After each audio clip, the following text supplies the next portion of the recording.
Hello, Mid-Michigan, and welcome to a big one here on the Mid-Michigan Sports Network. Anytime you say Beal City, McBain, just like I was saying, Shepherd, Claire, was that Monday? Yeah, that was earlier this week. Seems like it's been a long week of high school baseball and softball in the Mid-Michigan area. But when you say Beal City, McBain, it means a little bit more. And today, the Highland Conference is on the line. Now, both of these teams do have another series coming up with Highland Conference opponents, but they're both undefeated in Highland Conference play coming into this game. Beal City is 20-7 on the year. They have won 18 in a row. And now they're looking to win, their 22nd, 23rd. I can't even remember how long it's been. I know it's been 20-plus years that they have won the Highland Conference Baseball Championship.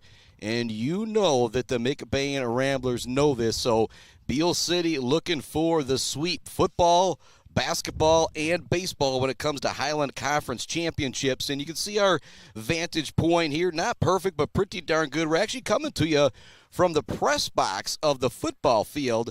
Like if I literally turned right around, it would be where myself and Adam Gursky were broadcasting from this football season. And so here we are at McBain High School, where you can find our Barbary Law Studios today, built by Conwitz Construction. I also love the Gates Drawing and Service, Bill's Custom Fab, the Bird All-American Grill, Clark Modular Homes, a Wieferich Financial, Woods Household Appliance, a Brad Malley Well Drilling, and Malley Construction. And you know we're looking for that J&J Auto Collision Report throughout the game from the Aggies. I don't have the starting lineup yet for the McBain Ramblers. Now, to give him some credit, Sean Mulder is also the athletic director, I think assistant principal at the high school, and so he just made it out here himself a few minutes ago, and so we're going to kind of get their roster as this game goes along. But when we come back here on our Woods Household pregame show, we're going to take a look at this Beal City Aggie starting lineup, and you can hear it. The wind is a-roaring here at McBain High School. We're going to do the best we can. Again, make the joke of this is why I was up in the press box for the softball field for the baseball game last week with Sacred Heart Academy, because when that wind gets a-roaring, it can be tough to, I look around, all I see is cornfields, a football field, and a baseball field. There's not a lot of coverage, but we'll do the best we can to cover up the mic when the wind rips and roars with the old clipboard here. But we're going to take a break. This is the Woods Household pregame show on the Mid-Michigan Sports Network. When we come back, we'll take a look at the Aggie starting lineup here for Game 1 with McBain, Beal City, coming right up.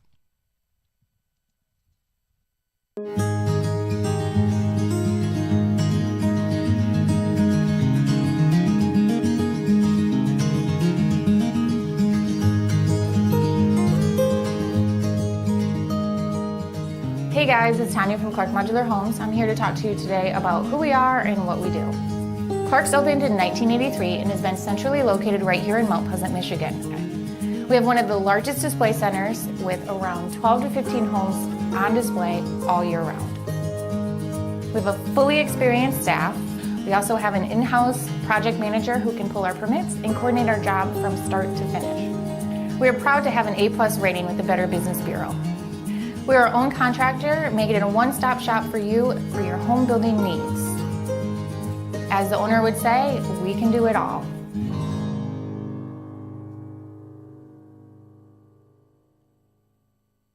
Brad Malley Well Drilling has proudly served Mid-Michigan since the early 1990s. We are family-owned with 3 licensed drillers and over 100 years of experience. We specialize in 5-inch PVC water wells and systems ranging from 2 to 12 inches.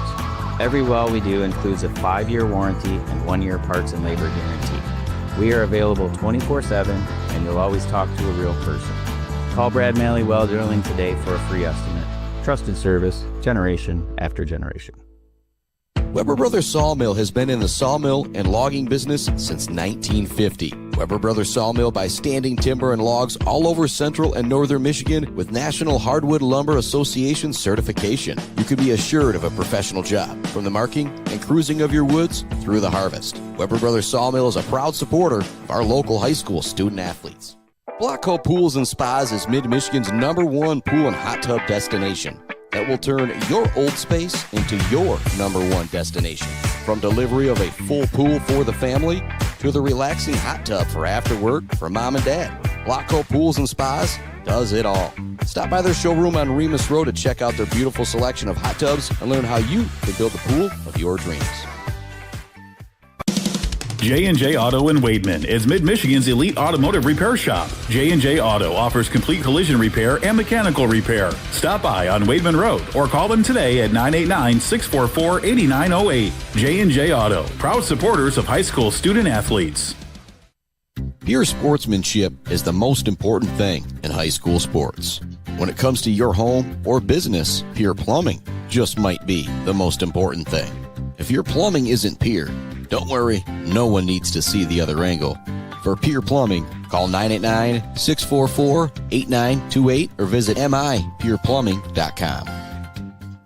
Block Electric Company in Wademan has been powering Michigan for over 30 years. There's no job too big or too small for Block Electric Company, like an entire school or something simple at the home, like making sure the outdoor lighting, thermostat, or ceiling fan is installed professionally. Block Electric Company is a proud supporter of local schools and high school student athletes, learning skills in and out of the classroom to lead our communities tomorrow. Good luck to all student athletes from Block Electric Company, and go Aggies.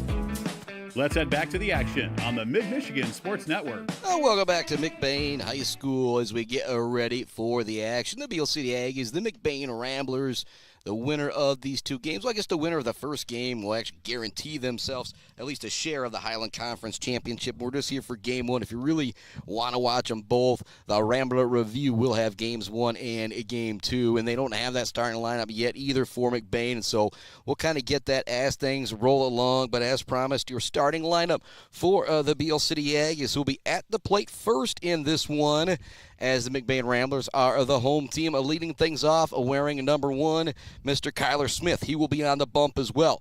Batting second, playing position number 2, wearing number 22, shot to Mandel, all them twos, is Mr. Eric Elias. Batting second, playing behind the plate, aforementioned, wearing number 22.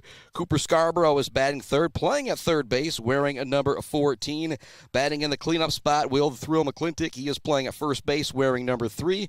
Mr. Gary Zucker is batting fifth, wearing number 2, playing at shortstop. Batting sixth is the speedy center fielder, Braxton Bukovich, wearing number 5. Jake Upton is the DH, batting seventh, wearing number 31. Danny Roggenbuck is out in the field for him in right. Cam Gross is batting 8th out in left field, wearing number 13. And Spence Burmeister is playing at second base, batting 9th, wearing number 10. You can see the final warm-ups out there right now for the McBain Rambler team, and couple warm-up pitches there. I guess not from the actual pitchers. They're still getting ready to roll. And again, still waiting on that lineup. If we get it, shout out to Cole Engelwright and the folks at the Rambler Review helping me get everything all set up here and ready to go for the action. Beal City versus McBain. And right now, the Beal City Aggies set to take the field for their infield. Coach Antcliffe, Coach Bechtel, Coach Martin, and crew as we get ready to go. More love to our friends at J&J Auto, Blockco Pools and Spas, Konwinski Construction, Weber Brothers Sawmill, Mumford Oil and Gas Supply, ENS Graphics, Mount Pleasant Automotive, Bryce Updegraff, Joe Wentworth, Pradium Realty, Robin Stressman and Associates, along with our friends at Powell Frame and Collision, Bogwai Banga and Bradley, Martinez Alone Care, Martinez Painting, and Martinez Cleaning, along with Dick Silva Auto Sales. It's Beal City. It's McBain getting ready to roll here at McBain High School, where you can find our Barberry Law Studios on this beautiful, beautiful Friday. There's going to be a bit of wind to contend with, but that is all. Other than that, it is just an absolutely gorgeous day here in Rambler Land. We're going to take a break. Looks like we got that roster from Cole Engelwright of the Rambler Review, so we'll take a look at it, see if we can jot that down. When we come back, we'll take a look at that lineup, and the Aggies will finish taking their infield, and we will get ready for the opening pitch. Again, scheduled for 4 p.m., but as you often hear me joke, when it comes to high school baseball, high school softball, sometimes that first pitch is a little, it's an unofficial 350, I'll joke. Sometimes it ends up 354, 355. Sometimes it ends up 402. We'll see what we roll with, but we will be ready to roll when they do. Time for a break on our Woods Household pregame show. When we come back, we'll take a look at this Rambler lineup, and we'll also talk about a couple keys to victory for the Aggies. You're listening to the Mid-Michigan Sports Network, the Highland Conference Championship on the line. Beal City versus McBain coming right up. Jenna Gates and Kyle Gates here. We are the 5th generation with Gates Drilling and Service. We've been serving our friends and neighbors in Michigan since 1893. We have the latest and greatest well drilling technology, allowing us to put in wells where others can't. Lake lots and tight spaces are no problem. From our family to yours, thank you, and call at 989-772-7841 for all your well drilling and service needs. Gates Drilling and Service, where Gates goes, water flows. Bill's Custom Fab can handle any job you need, from large-scale steel building projects to fixing your favorite stainless serving pan. Bill's Custom Fab can weld and fabricate anything. Call today at 989-772-5817 or stop by on Gover Parkway in Mount Pleasant. Good luck to all of our local athletes from Bill's Custom Fab. The Bird in downtown Mount Pleasant, open every day but Sunday for lunch and dinner. Delicious pizza, the world-famous Bird Burger, handcrafted, fresh-baked subs, many apps, and much more. There's something for everyone at The Bird in downtown Mount Pleasant, where friends gather like family. The Bird, supporting high school sports in mid-Michigan for nearly 100 years. We have all seen this sticker, maybe in Mount Pleasant, Beal City, Ithaca, or Traverse City. There is a reason you see that sticker everywhere. That's because Dick Silva Auto Sales has been selling sharp used cars and trucks for 3 generations. Stop in to see the Silva family in downtown Shepherd for your next low-mileage, immaculate car, and see why they're known for over 40 years of fantastic customer service. Or you can view their inventory now at DickSilvaAutoSales.com. Dick Silva Auto Sales, selling sharp used cars and trucks and supporting sharp student athletes. Powell Frame and Collision knows we all spend a lot of time looking out the windshield.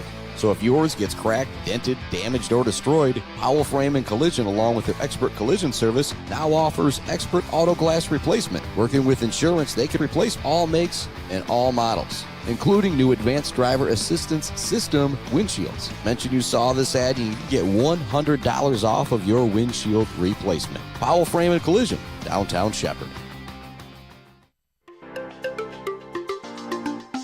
For over 4 decades, ENS Graphics has delivered confidence, trust, and peace of mind by providing their customers with expert service and using state-of-the-art technology. We all know in sports, what's on the inside counts the most. But when it comes to your business, school, organization, what's on the outside does matter. If your business needs anything printed, ENS Graphics can do it. If you want your club, team, organization to look good, ENS can help with that.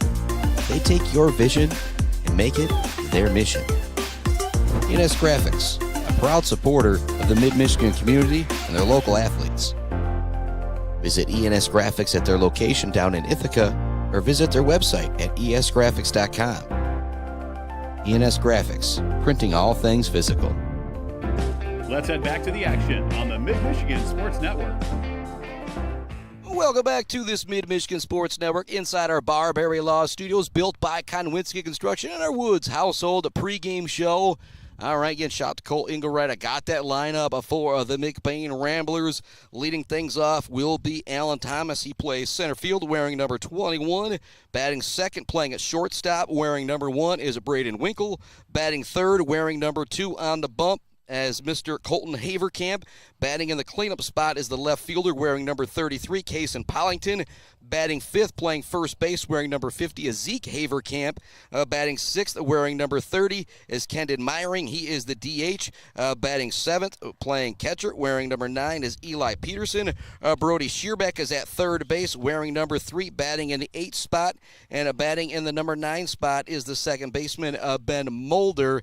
Again, was there one that I missed down there as well, pardon me, that is going to be Brunink that's going to be playing out on the field for Meyering. So we'll get things ready to roll here, Beal City. McBain here on the Mid-Michigan Sports Network. And another sports season, another championship in the Highland Conference that comes down to these two battling it out for the right to call themselves the best in the Highland Conference when it comes to boys sports. Again, just so impressive to think football season, it essentially came down to these two. Basketball season, these two split. You could say, they shared it, but then Beal City won the rubber match in the regional semifinal. And now here we are, the second to the last game for the Highland Conference, or second to last series in the Highland Conference for each one of these teams, and they're both still undefeated in conference play, ready to go. 18-4, pardon me, was it? Got to double check to 18-14 or 14-8, pardon me, getting my numbers mixed up. That is the record for McBain coming into this game. Beal City coming into this game at 20-7. Beal City has won 18 straight games. Beal City's out there in the all jet black with the royal blue lettering, the royal blue writing across the chest. Out there in the all green with the yellow piping and the yellow lettering are the McBain Ramblers as we get ready to roll. You can see Beal City doing their final warm-ups there at first base from Will the Thrill McClintock, working with Cooper Scarborough over at third base as we get ready to rock. Eric Elias behind home plate, checking things out at catcher. There is the final infield for both of our teams as we get ready to roll. The meeting of the minds will be taking place soon here at home plate. And I will say this is the first time that I'm out in the sun so much. We're putting the old A10 Stream Live, as it's called, to the test a little bit. If there is a chance things get wonky and go down, your boy will just jump right on Facebook via the phone and kind of continue things on and pull some highlights. I don't think that's going to happen, but again, do the best we can to protect my equipment from the sun, but we're kind of out here in it right now. But as I was rolling up here, I was telling, brother and his friend Sarah, kind of watching the dog, I thought it was going to be a good chance of rain, but I look around and ELO, nothing but blue sky around us, so it is absolutely beautiful as we get ready to go. And there's no speakers out here out at the McBain-Rambler ball field, so I don't think we're going to have a national anthem. So the meeting of the minds is taking place right now at home plate.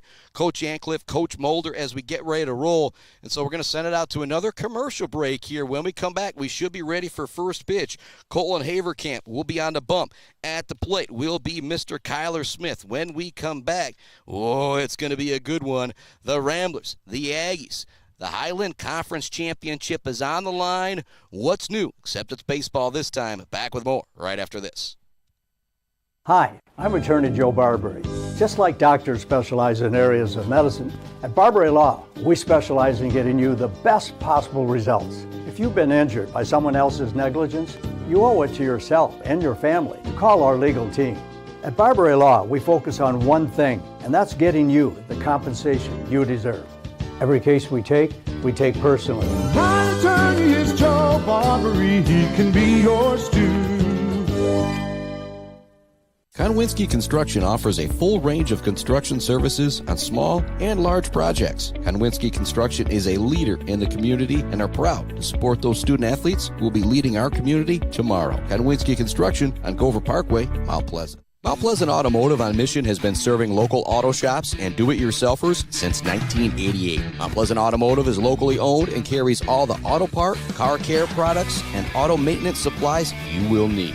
Visit them online at mtpleasantautomotive.com. Mount Pleasant Automotive, caring for our cars and our local student athletes. Bogwai Banga and Bradley on Main Street in Mount Pleasant provides uncompromising integrity when providing tax and accounting services to individuals and small businesses in the Mid-Michigan area. Bogwai Banga and Bradley has an expert CPA ready to help you, whether you're an individual that needs help with taxes or a business that needs help with, just about everything. Bogwai Banga and Bradley is a leader in the community and a proud supporter of local high school sports. Visit them online at bwbpc.com or stop into their office on Main Street in downtown Mount Pleasant. Joe Wentworth with Pradium Realty, Robin Stressman and Associates is a proud supporter of our local high school student athletes, working hard and showing pride for our community. For all of your real estate needs, go with Joe. Joe Wentworth with Pradium Realty, Robin Stressman and Associates, 989-817-1291. Brickner and Bunker Farm Bureau Insurance Group is Mid-Michigan's #1 team for protecting what matters most to you. Home, auto, life, farm, business. They offer a wide variety of coverage at affordable rates with the customer service of a best friend. Visit Brickner and Bunkner Farm Bureau Insurance Group on Pickard Road or visit them online at bricknerbunker.insurance.com. Let's head back to the action on the Mid-Michigan Sports Network.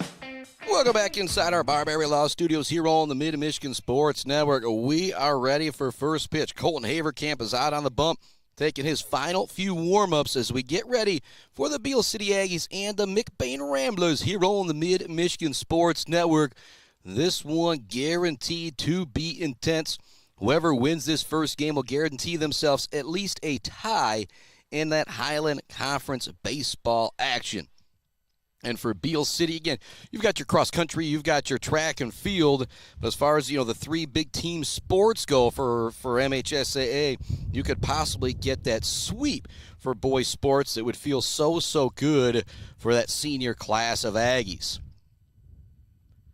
Upton, Zucker, and the crew. Again, final warm-ups being taken out there.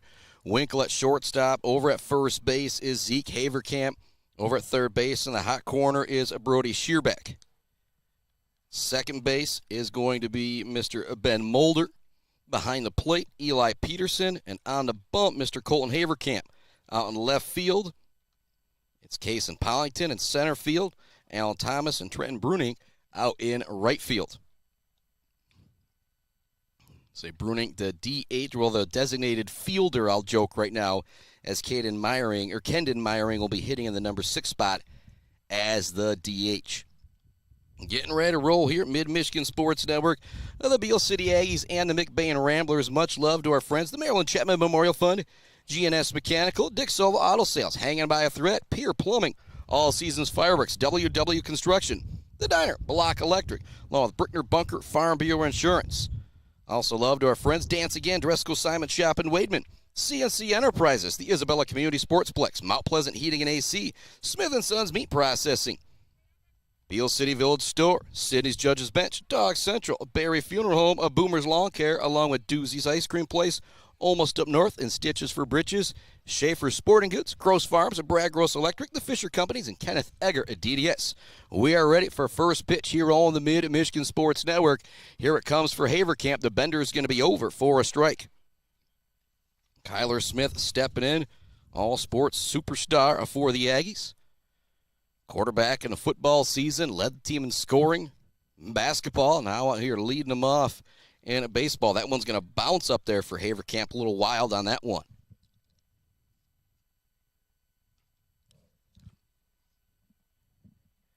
I'm going to give you the best view we can. I'll zoom in here a tad bit more. The only thing you're really not going to be able to see is kind of out in right field.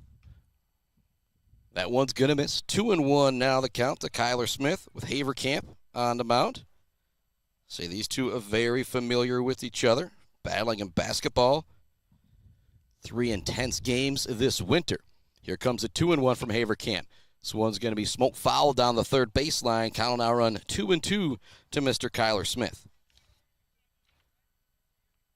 So Peterson behind the plate for Haverkamp. So catcher's sometimes just as important of a position as pitcher is, too. You get a guy bouncing him up there like we've seen a couple times already. If they can't keep him in front of him, it's going to be a trouble. Here comes a high fly ball coming in from center field, and it's not going to be caught. It's going to be dropped by Thomas out there.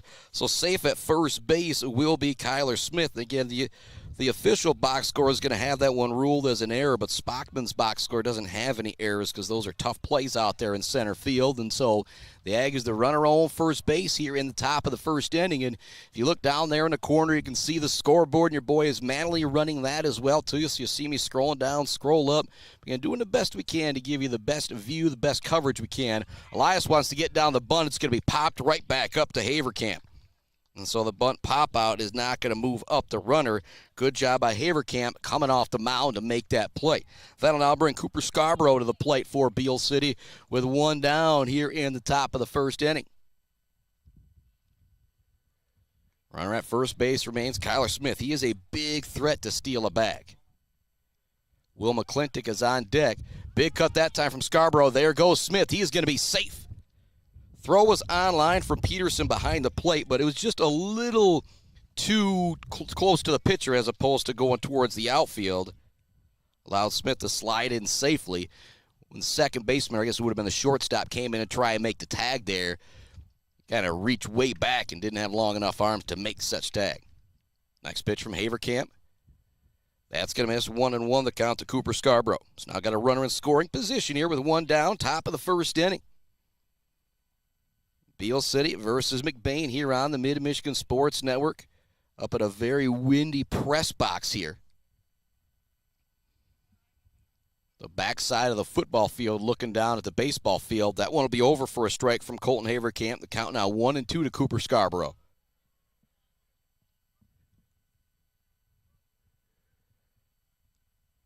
Scarborough digs back in on the right side.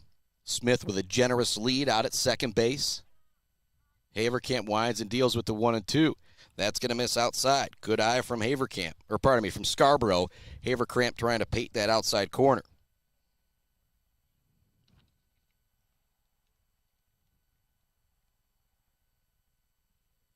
Haverkamp ready with the 2-2. Winds the deal. Smith's going. This one's going to be smoked out towards left field. It's going to get down for a hit. Perfect hit and run situation right there with Cuyler Smith and Cooper Scarborough as he's got the RBI single. Cuyler Smith coming around to score, and the Aggies just like that go up 1-0. Still just pardon me, that's not runs for McBain that I'm putting up there. It's a run for Beal City. Now a run around first base. Just one down still here in the top of the first inning as Will McClintock digs in on the left side. Aggies now ahead 1-0, top of the first inning. McClintock takes the first pitch. It's going to be over for a strike. If you're just joining us, Cuyler Smith singled to start the game. Stole second base, was drove in on a perfect hit and run with Cooper Scarborough. That was the 0-1 to McClintock. He's going to take that one, 1-1. McClintock digs back in, waves the bat over the back left shoulder. So the Aggies out there in the all-black, the white helmets, go to check the runner. It's going to get away from Zeke Haverkamp at first. That allows Scarborough to scamper up to second base safely. So now another runner in scoring position here already for the Aggies. That's what you can do, putting pressure on with the base running. Excellent job right there by Scarborough and Cuyler Smith, both moving up to second base without a sacrifice. McClintock digging back in, wearing number 3, plays first base, and the cleanup spot for the Aggies in this one. Here comes the pitch on the 1-1. McClintock is going to take it inside, 2-1 now the count. Haverkamp slowly back out.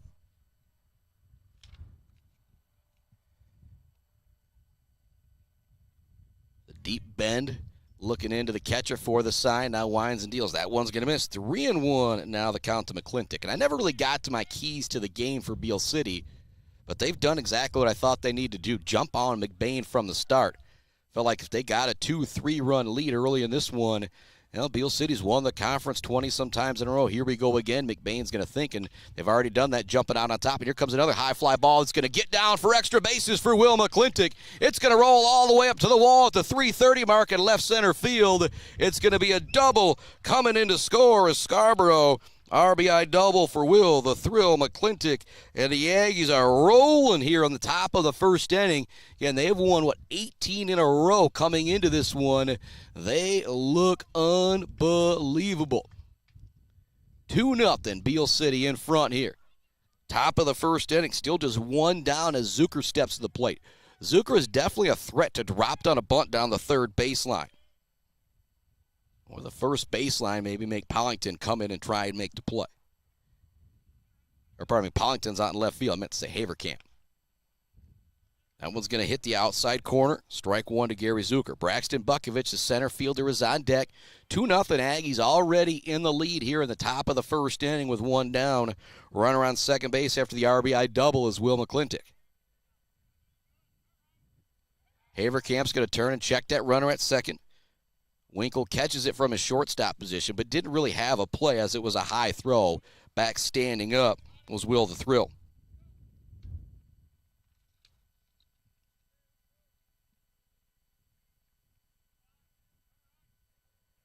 Haverkamp winds and deals.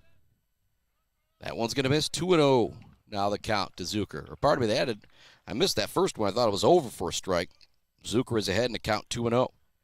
And with the exact position I've got here, not going to be able to hear the umpire with that ball, with that strike call. So we're going to have to get, a lot of times you can see it, but sometimes you're going to have to just wait till it's up there. That time you know it's a strike, as it's a big cut there from Zucker as he was swinging for the fences on that one. 2-1 now the count to one of the all-sports superstar seniors for Beal City, Mr. Gary Zucker, as he digs back in on the right side. Runner at second base, one down, top of the first inning. The Aggies already with two across. Curveball is going to break back over the zone there for Haverkamp. That's a great pitch there from Haverkamp. If you're Zucker, you probably want to let that one go and wait for something else.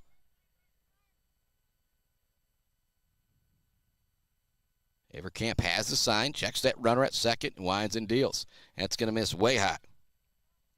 Inside and just above the head of Mr. Zucker. Braxton Bukovich, the center fielder, also plays some right field, awaiting on deck. He's got a big bat as the Zucker at the plate. Full count. Haverkamp checks that runner. Here comes the pitch. Zucker's going to foul this one off out of play. Just over the backstop. Group of folks sitting right here in front of me. And if that would have been about 8 more feet foul, there's actually a disc golf net here that would have gone in. It would have been kind of cool. 3-2 count for Zucker again. Here comes the 7th pitch of the at-bat. Haverkamp checks the runner at second, winds and deals. There goes the runner. It's a high fly ball to the outfield. Everybody kind of closing in on it, and the play will not be made. It's going to drop. Having to go back to second, though, is McClintock. He kind of trotted up towards third base like he wanted to go there, but it was such a high fly ball. If it would have been caught, it would have been an easy double play to double him up if he was off of second. But now there's 2 runners on, just 1 out. If you're Haverkamp, again, the Spockman box score has got him as singles, but that's 2 high fly balls, kind of cans of corn to the outfield. Again, it's a lot of sun. There's a lot of wind out here. It's not an easy play, but if you're Haverkamp, you need those guys to make those plays defensively behind you.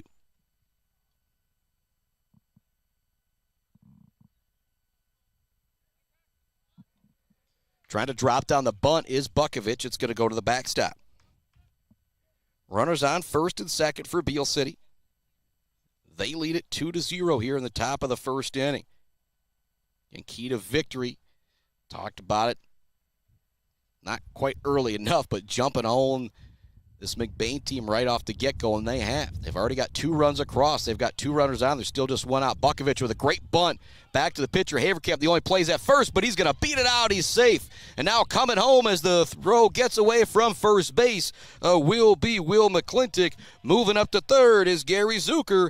At second with the bunt double, I will joke, is going to be Braxton Buckovich. Kind of drives in a run. Well, it's kind of an air that drives in the run. Again, I always joke that Spockman box score. So now you got runners on second and third. Another run is across for Beal City, and there's still just 1 down here in the top of the first inning. Jake Upton now stepping to the plate for the Aggies. The umpire's getting together right now. Not sure exactly what they're discussing, but if you're Coach Mulder and you maybe saw something, this would be a situation where you try and say, hey, did you take a look at that? And they are going to say the runner's out, so the run will not score. Coach Ancliffe obviously not happy about it, and I don't blame him. Again, I'm not exactly sure what happened there, but I believe it's now going to be 2-0 with 2 outs. Runners will remain at second and third.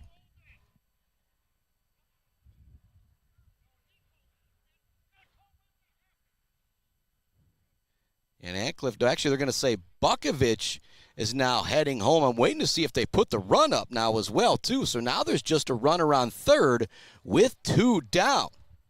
That is a big, big call in this game right here. Coach Ancliffe not happy about it at all. And again, I'm kind of up here away from the play a little bit. And so they're going to say that Buckovich is at the plate. It wasn't a 2-strike bunt or anything, but now they're sending everybody back. McClintock is heading back to second. Heading back to first is going to be Zucker. Buckovich, again, I'm just going to have to write out here in my box score because I'm not exactly sure what the call was there.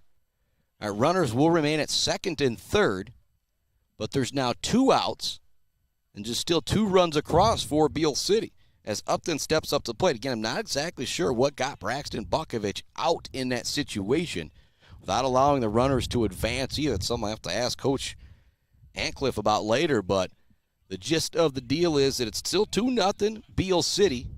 Top of the first inning. There's now 2 down. At the plate is Jake Upton. And now they are sending the runners back to first and second. All right. So it's almost like Buckovich struck out. Again, not exactly sure what happened there. And we're a ways away from the action, so didn't hear the call from the umpire or anything. Here comes the pitch to Upton. It's going to bounce up there. That will allow the runners to advance. Coach, as they say, Papa Cliff, he's pretty fired up now after a run getting taken off the board here in the top of the first inning. Runners now at second and third after they move up on the pass ball. Upton digs back in, 1-0 the count to the senior. That one's going to bounce away. Not quite enough to send the runner home, though. Good job there by Upton at home plate, protecting that runner at third base. Again, where Brad Antcliffe is, third base coach couldn't quite exactly see. It's kind of covered up by Upton at home plate and the catcher, and so he held up that stop sign himself. 2-0 now the count to Upton. Runners at second and third, 2 down here in the top of the first inning. A controversial play just moments ago, a run being taken off the board for the Aggies. That one's also going to miss. 3-0 now the count to Upton.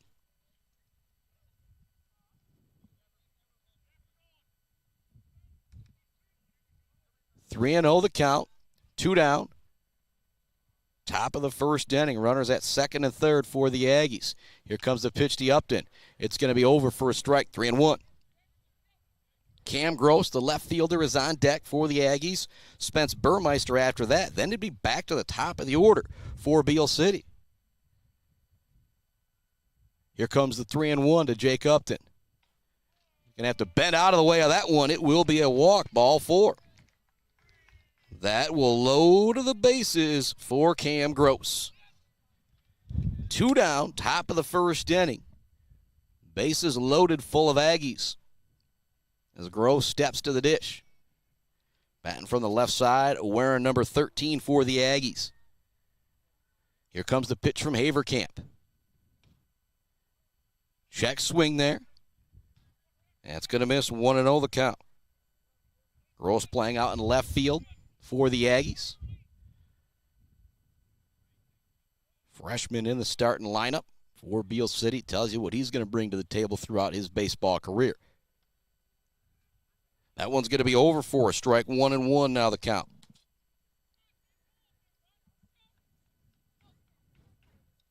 If you're Coach Antcliffe, the one thing you really want Gross to do is make sure he puts it in play here with these bases loaded. And the Spockman box score has got him all as singles, but the official box score has been a couple errors out there from McBain in this one. This one will be fouled off out of play towards the parking lot. Well clear of my car, thank goodness. 1-2 now the count. Big situation right here. If you're McBain, could have had another run across, still could be 1 out. Runners at second and third, I believe it was, but after the run gets taken off, runners get moved back. Here we are with a chance. 1-2 the count. Gross is going to take that one. It'll be strike 3. The Aggies leave them loaded in the top of the first inning, but they do get 2 runs across. Cuyler Smith will be on the bump for Beal City, facing off against Alan Thomas, Braden Winkle, and Colton Haverkamp as we head to the bottom of the first inning. We'll keep our broadcast right here. You can kind of see me reset things here on the old scoreboard as we head to the bottom of the first inning on the Mid-Michigan Sports Network. The Aggies lead the Ramblers 2-0.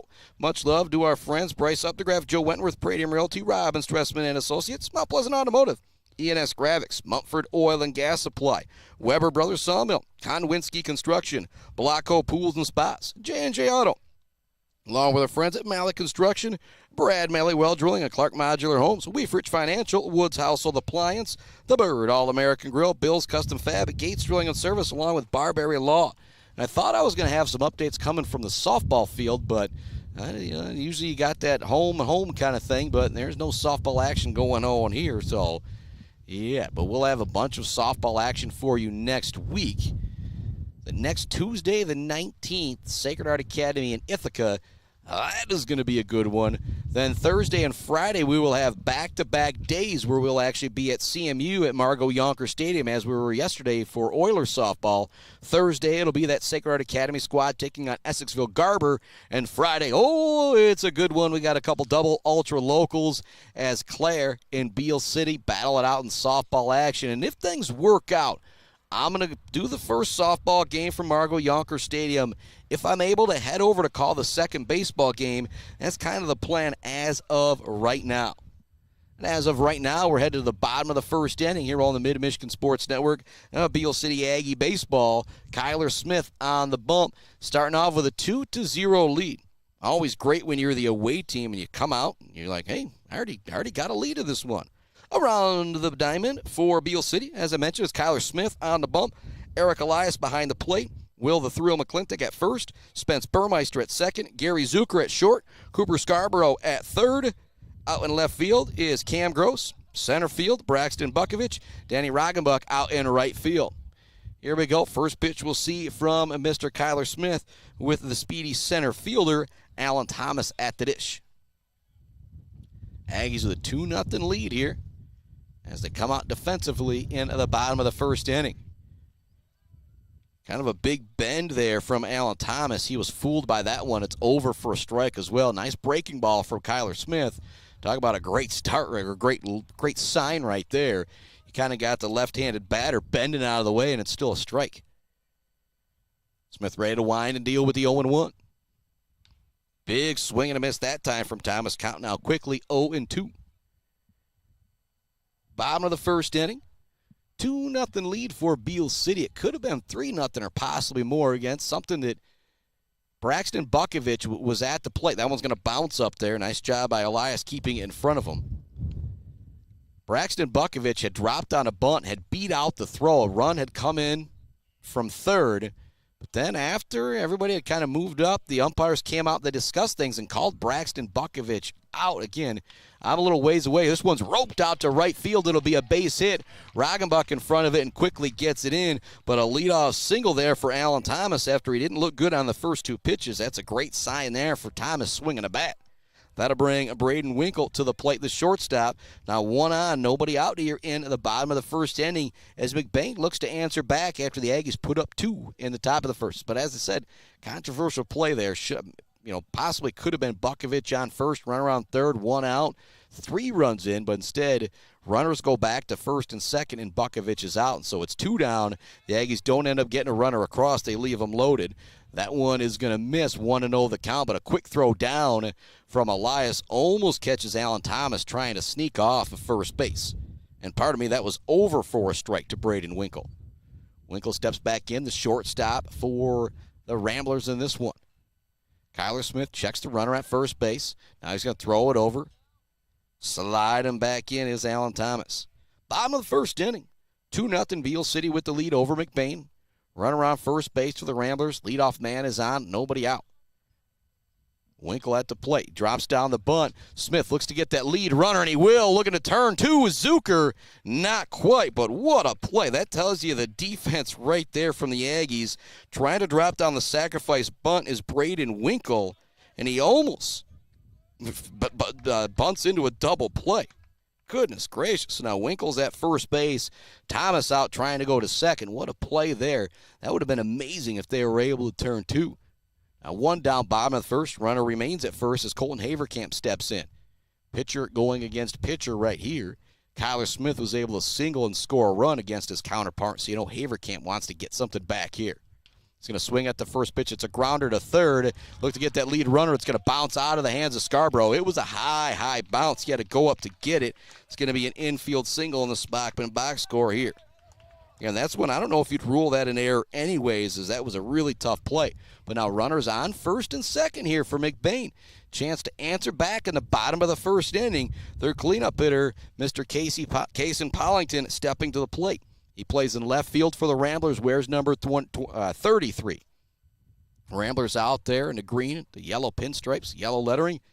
And the Aggies out there in the all jet black today with the royal blue numbers, lettering.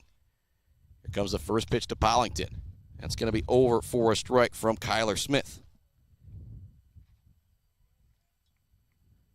Smith gets the baseball back and ready to work very, very quickly as he's looking for the sign from behind the plate from Eric Elias.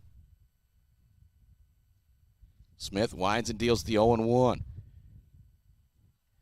to say that misses. Just low, just outside. You're going to miss. That's probably the location you want there if you're Cuyler Smith. Smith checks the runner at second. Decent lead out there for Winkle. Here comes the pitch. Curveball is not going to bust back over, or bust too far back over, I should say. Goes outside. 2-1 now the count. Generous leads for Winkle and Haverkamp. Smith checks that runner at second, winds and deals with 2-1. Big swing that time from Pollington. He was looking for the 3-run bomb there, but he swings through it. 2-2 now the count. This will be a big moment for a strikeout here if you're Cuyler Smith. He knows it as well as he steps off the rubber for a moment.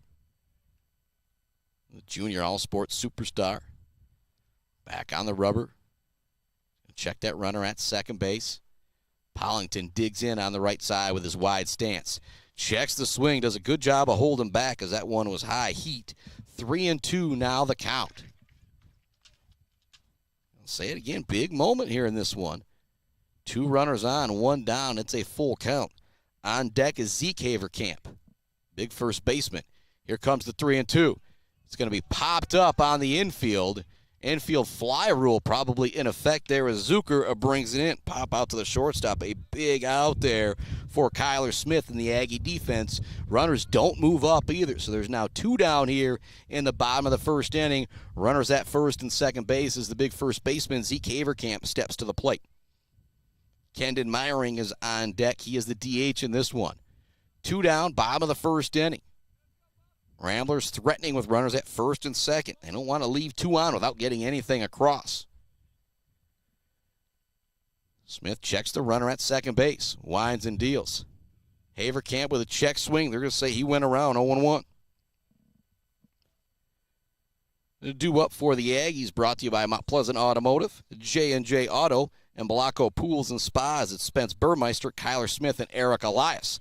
That one's foul to the backstop there by Haverkamp. And obviously you never want to bounce one up there, but with runners at first and second and 2 down, do you maybe think about trying to drop that curveball in front of the plate here and get Haverkamp to chase on it? Time is called at the plate. Haverkamp will step out for a moment. Again, he knows how big this situation is. 0-2 count. Haverkamp waves the bat over the back right shoulder. Here comes the 0-2.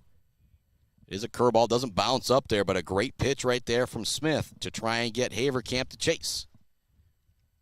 Count is now 1-2.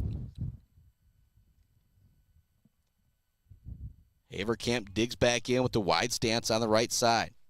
Smith checks the runner, winds and deals. They're going to say that one misses 2-2, I think now the count to Haverkamp. So that's 0-2 up on, there we go. Now it's 2-2. A little bit ways away from home plate. Don't want to get too ahead of myself with the balls and the strikes. Here comes the 2-2. That's going to be a strike. He's going to ring him up for the 3rd out.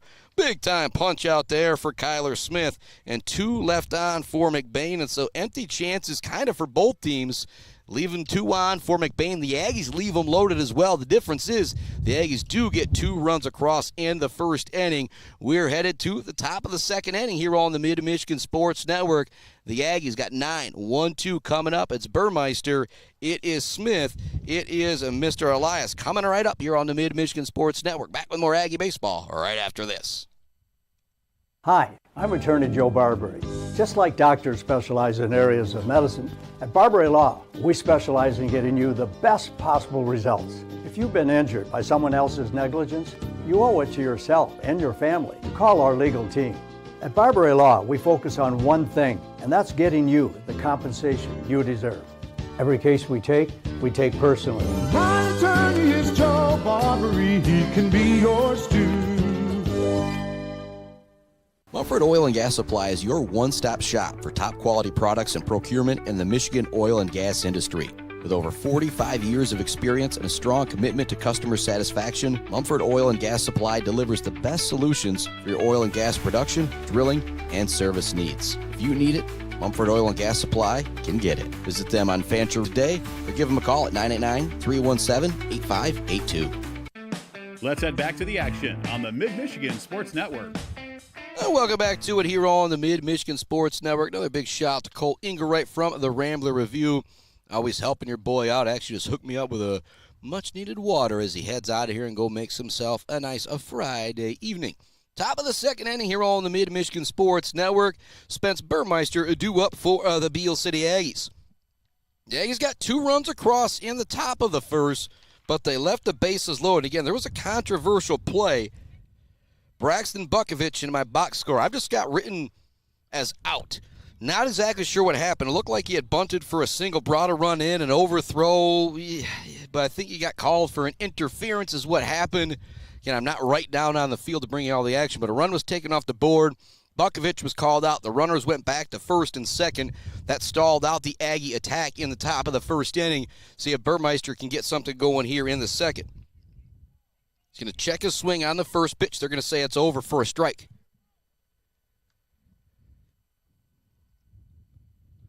Haverkamp back on the bump, ready to wind and deal.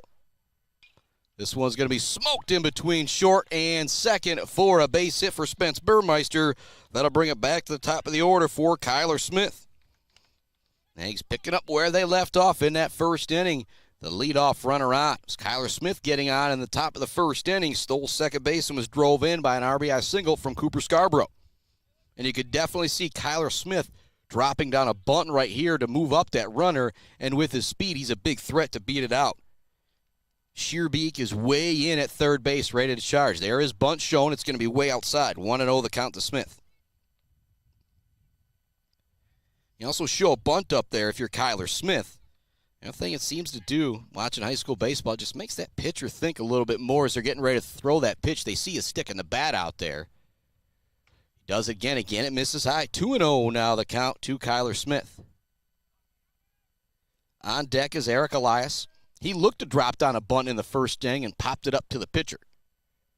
Haverkamp holding the runner on at first. There's a big hole over there. This one's going to be smoked foul down the third baseline towards Brad Ancliffe. 2-1 now the count. Smith steps out for a moment, steps back in. Again, the Aggies out there in the all black, the royal blue, and the white helmets. Except for Birdman down there. Ryan Batchelder, the bat boy for the Aggies out there with the royal blue helmet and the royal blue jersey. Shout out to Zade Bachelder Baller of the game, friends at Wieferich Financial. Here comes 2-1. Runner is going, throw is going to be there. Is it in time? No. It was just behind the runner. Trying to make the tag was Winkle. Kind of had to reach for the back legs of Spence Burmeister to try and get him, but Burmeister slides in safely. Now a runner at second with nobody down. 2-1 is the count to Mr. Cuyler Smith as he waves the bat.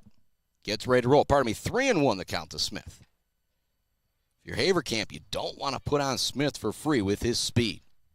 Next pitch, this one will be fouled down the third baseline, out of play. Out towards the Beal City yellow bus.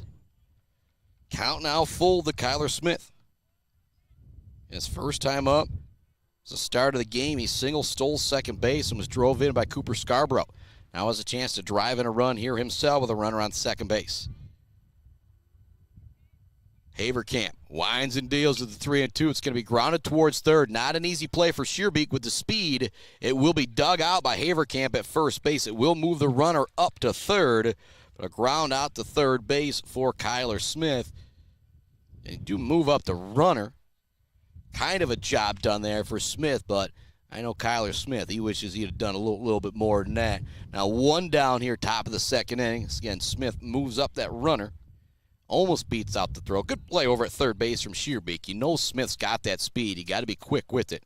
Now at the plate is Eric Elias. Curveball is going to break over the zone for Haverkamp. 0-1 the count. Eric Elias, the catcher in this one for the Aggies. Steps back out, steps back in. Dancing over at third base is Spence Burmeister. Again, Elias has got enough speed to drop down a bunt here to try and get that runner in. This one's going to be popped up. Trying to make the play from over at second base is Mulder. He's going to drop it as it goes into the outfield. That will allow the run Burmeister to come in. So it's now 3-0 Beal City with the lead. The runner on first base after, again, the Spockman box score's got it ruled as an RBI single for Eric Elias. And if you're Haverkamp, though, that's another one of those plays where it probably could or should have been an out, but not able to make it happen in the field. And that's what's so important about putting the ball in play. Now Cooper Scarborough at the dish. He had an RBI single his first time up. At first base is Eric Elias. We got a pinch runner in for the catcher here. We do. It's Wyatt Wilson. He's looking to take second base. He looks to slide in. He's going to be thrown out. Great job from behind the plate by Peterson.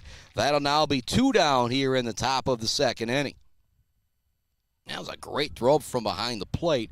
Wilson didn't get the best jump either, so he gets nabbed out. But, again, if you're Antcliffe, you always want guys to try and be aggressive. 2 down now. Scarborough steps back to the dish. 0-1 to count. He's going to foul or pop this one way up.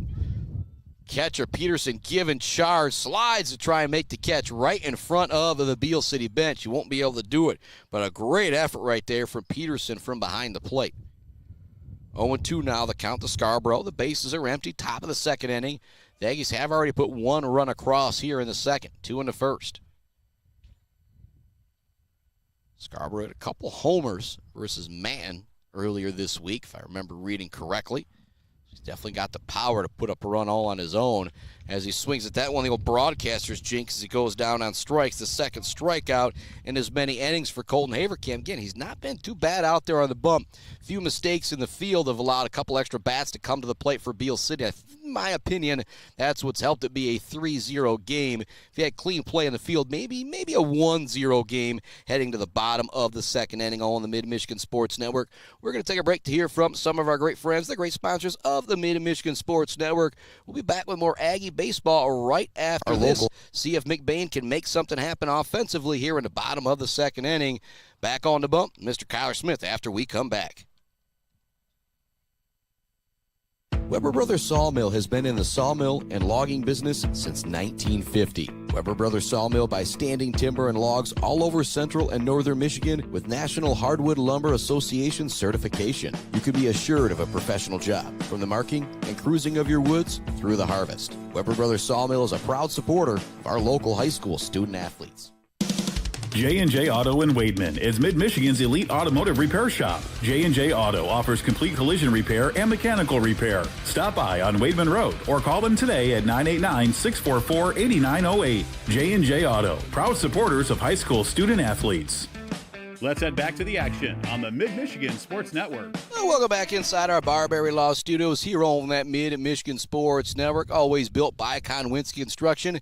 As we head to the bottom of the second inning here on the Mid-Michigan Sports Network, the Aggies lead it 3-0 over the McBain Ramblers. Heading to the plate for McBain is the DH, Kendon Meyering. Batting from the left side, Cuyler Smith, the junior ready, winds and deals. Big cut at the first pitch. Meyering was way behind it, 0-1.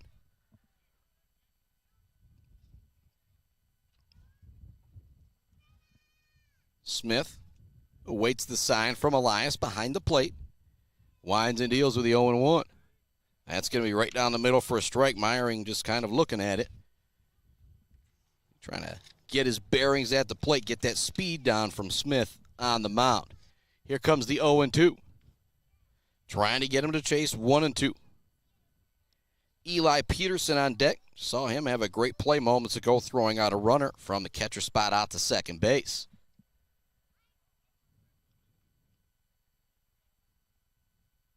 Smith has his sign, sends in the 1-2. He'll get a swinging strike 3 on the high heat. Second punch out for Mr. Cuyler Smith in this one. Now 1 down here in the bottom of the second inning. And the Aggie boys looking to win. I can't remember exactly. I know it's well over 20 conference championships in a row. So longer than these youngsters have been alive out there on the field, longer than Brad Ankliff's been coaching as well in his 2 stints, the Aggies have dominated the Highland Conference. McBain knows it. They're their big rival. They want to try and put a stop to it here. The Aggies are already out in front, 3-0 here in the bottom of the second inning. Cuyler Smith's just going to miss with that one. 1-1 the count to Eli Peterson. Brody Shearbeek, the third baseman, is on deck for McBain. Strike 3 calls for Cuyler Smith. That is now 3 punch-outs in a row for the junior. 2 down, bottom of the second inning.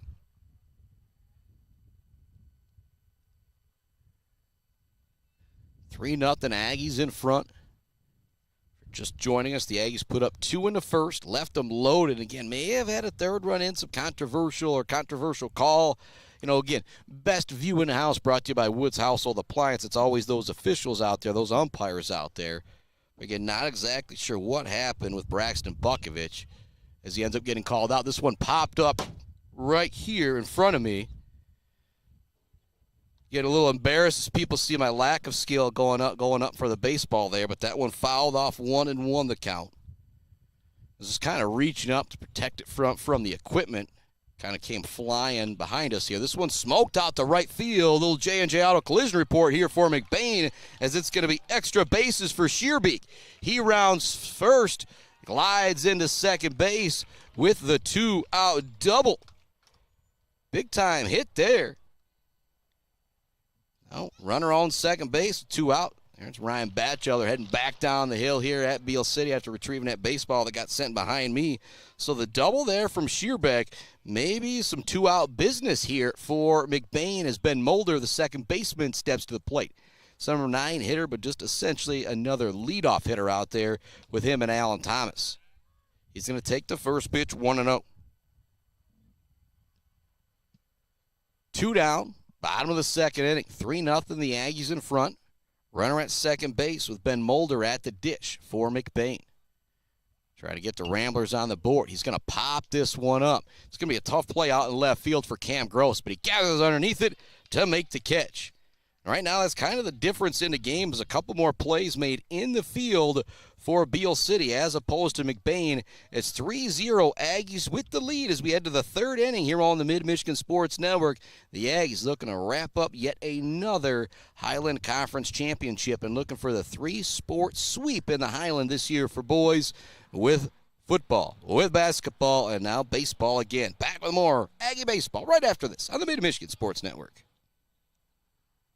Mount Pleasant Automotive on Mission has been serving local auto shops and do-it-yourselfers since 1988. Mount Pleasant Automotive is locally owned and carries all the auto part, car care products, and auto maintenance supplies you will need. Visit them online at mtpleasantautomotive.com. Mount Pleasant Automotive, caring for our cars and our local student athletes. Konwinski Construction offers a full range of construction services on small and large projects. Konwinski Construction is a leader in the community and are proud to support those student athletes who will be leading our community tomorrow. Konwinski Construction on Gover Parkway, Mount Pleasant. Let's head back to the action on the Mid-Michigan Sports Network. Well, welcome back to it all on the Mid-Michigan Sports Network in our Barbary Law Studios, built by our friends there at Konwinski Construction. All right, here we are, third inning. Heading to the plate for Beal City is going to be Mr. Will the Thrill McClintock. In the top of the third, Aggies lead it 3-0. They got 2 across in the first inning, 1 across in the third.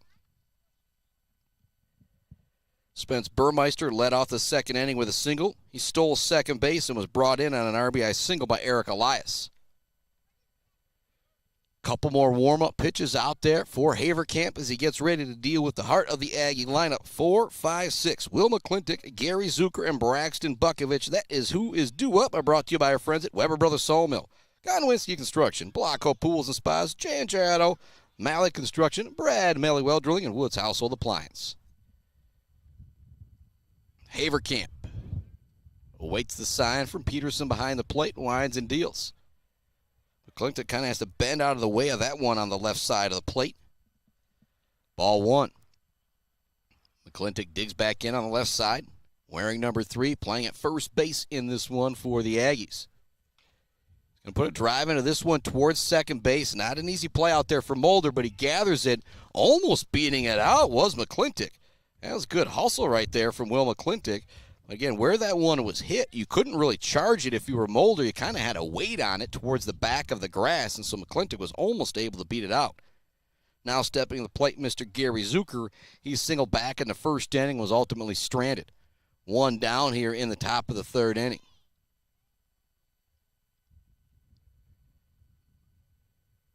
Pitch to Zucker is going to be fouled off to the backstop. Haverkamp's done a pretty solid job on the mound. Again, I don't have the official. The Spockman box score doesn't have any errors, but there's been 2 or 3 errors out there in the field, including a couple outfield drops for McBain. Here comes the 0-1 to Zucker. Curveball almost busts back over the zone. Great pitch right there from Haverkamp with a lot of movement to fool Zucker. Just was not a strike. Garrison Zucker steps back in on the right side. The wide stance, waves the bat over the back right shoulder. Another curveball. That one's also just going to miss as well. 2-1 now the count. Braxton Bukovich on deck, and he's chomping at the bit after getting, again, don't want to say the word controversial because these umpires are always doing a great job out there.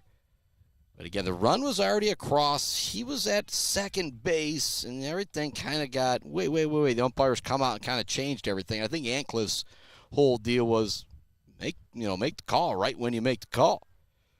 2-2 now the count to Zucker. Big cut at that one. It's going to be a punch out. The third for Mr. Haverkamp on the bump. Now 2 down here for the Aggies in the top of the third inning. If you're Haverkamp, if you're able to go 1-2-3 here in the top of the third, that would be a big deal for the Ramblers, in my opinion. Try and get a little momentum going as you come to the plate in the bottom of the third inning. Aggies lead at 3-0. Bukovich now stepping in on the left side, facing the big righty, Colton Haverkamp. First pitch will be over for a strike to Bukovich. Bukovich was the offensive MVP in the Highland Conference for football. To do that as a sophomore just doesn't happen very often.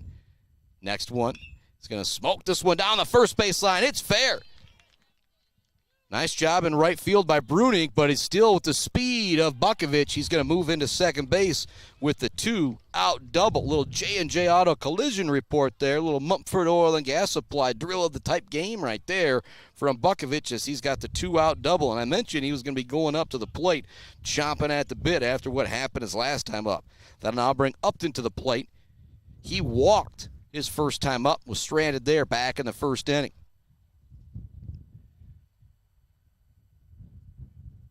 Upton digging in on the right side. Cam Gross awaiting on deck. First pitch is going to be over for a strike for Colton Haverkamp.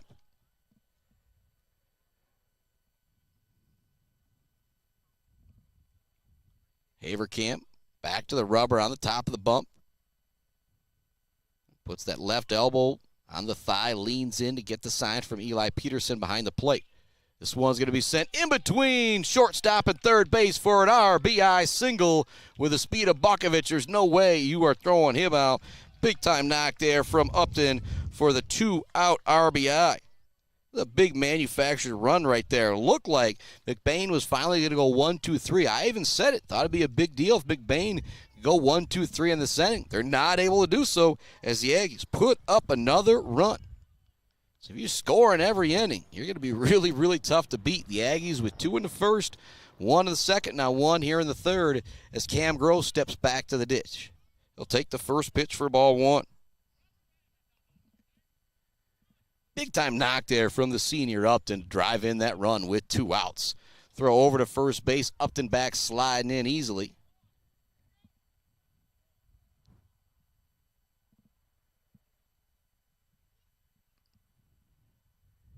Gross on the left side awaits the pitch. That one's going to bounce up there. Fantastic job behind the plate from Eli Peterson to keep that in front of him. Count is now 2-0 to Cam Gross. Spence Burmeister is on deck. He singled, stole the base, and scored a run last inning. Next pitch to Gross. Checks it, but holds off. 3-0 now the count. Upton at first base. That one's going to be over for a strike.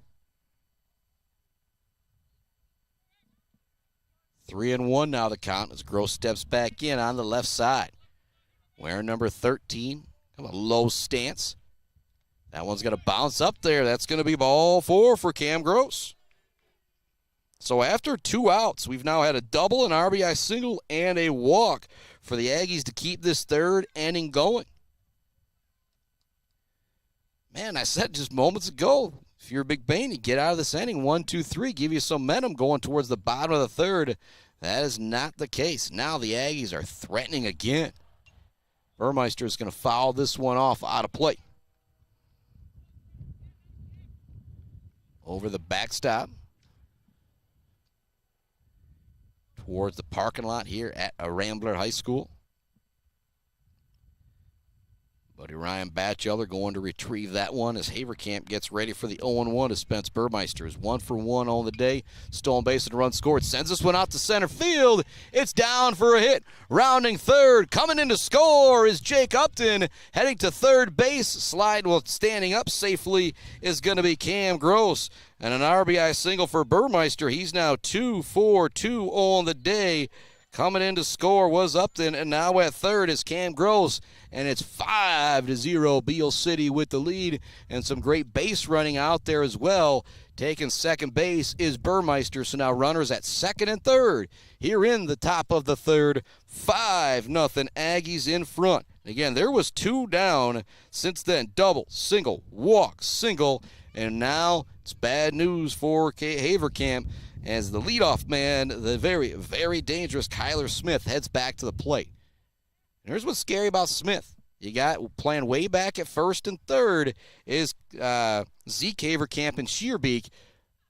Smith definitely a threat to drop down a bunt here in this situation. 5-0 Aggies in front here in the top of the third inning. First pitch to Smith. He's going to smoke this one out towards center field. It's going to get over the center fielder's head. Thomas can't catch up to it. 1 run is in. 2 runs are in. It's a 2 RBI double for Cuyler Smith. Big time knock there from the junior all-sports superstar. It's now 2 for 3 on the day with a pair of RBI, a run, a stolen base. It's now 7-0 Beal City. 4 runs coming across here in the third with 2 outs. That is just a backbreaker if you are McBain. Oh, pardon me, 6-0. That run maybe didn't come in from third there. So the old Spockman math. Much love to Jen Bukovich. 6-0 the score here in the third. 3 runs scored with 2 outs.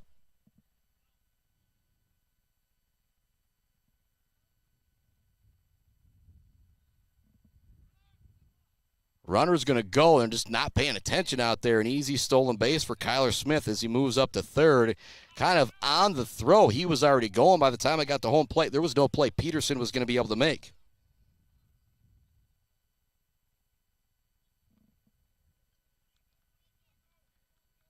Top of the third inning. 2 down. Digging in at the plate is Elias. That one's going to bounce up there. Great job by Peterson to keep it in front of him. Count now 1-2 to Eric Elias. And I'm a little confused. I feel like it should be 7-0 right now. It says 6-0 on the scoreboard. This one smoked out to right field. It's going to run off the glove of Brunick. Almost an amazing catch.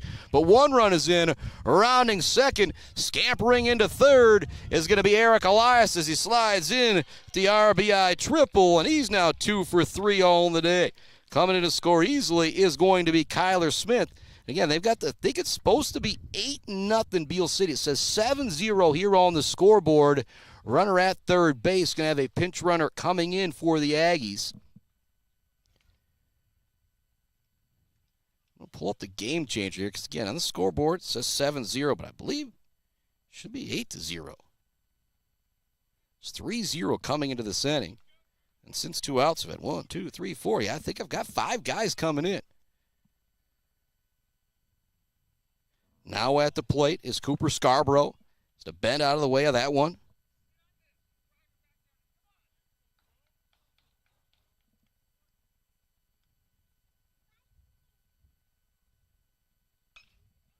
This one's going to be hit towards short. It's going to eat up the shortstop a little bit long. Throw over will be in time.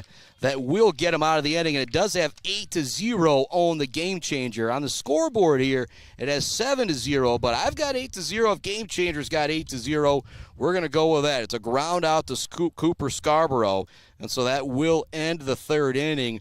Due up in the fourth, it'll be Will McClintock. He started off the third inning. What a third there for the Aggies. They lead it 8-0 here on the Mid-Michigan Sports Network. We're going to send it out to a commercial break to hear from some of our great sponsors. When we come back, McBain's going to have to do something to answer back now after that Aggie offensive explosion in the third inning. Back with more Aggie baseball versus McBain. They lead at 8-0 right after this.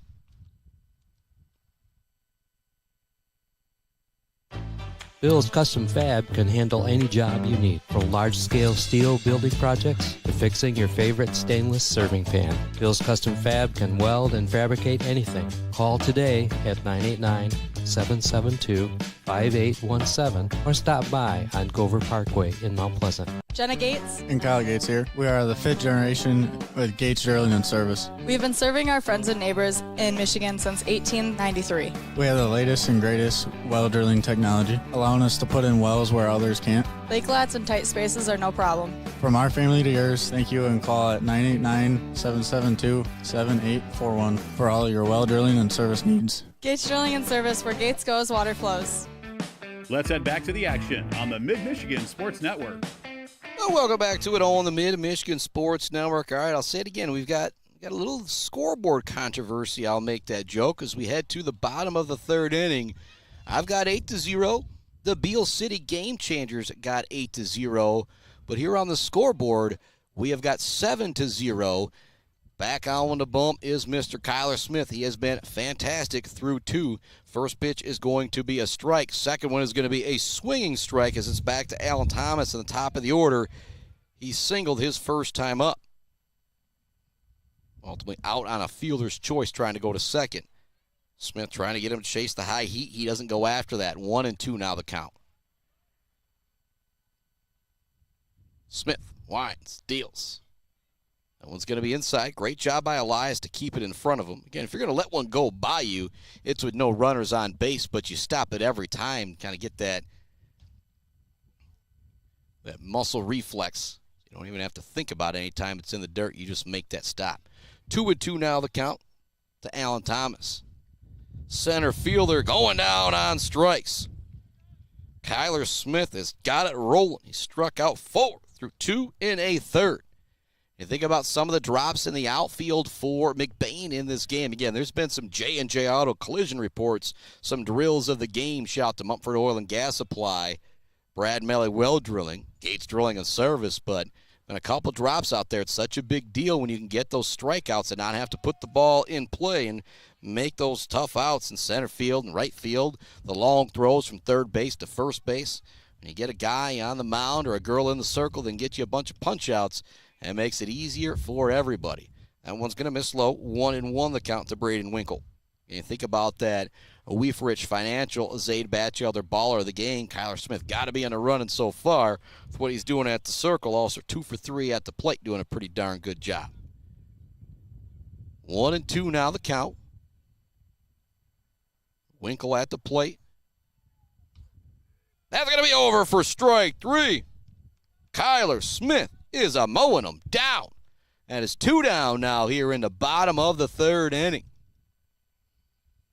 Another thing that's impressive about that was the top 2 guys in the order right there, Thomas and Winkle going down. Now Haverkamp stepping to the plate. He had an infield single back in the first inning. And that's the Spockman box score. Pitch from Smith. Haverkamp's going to foul that one off.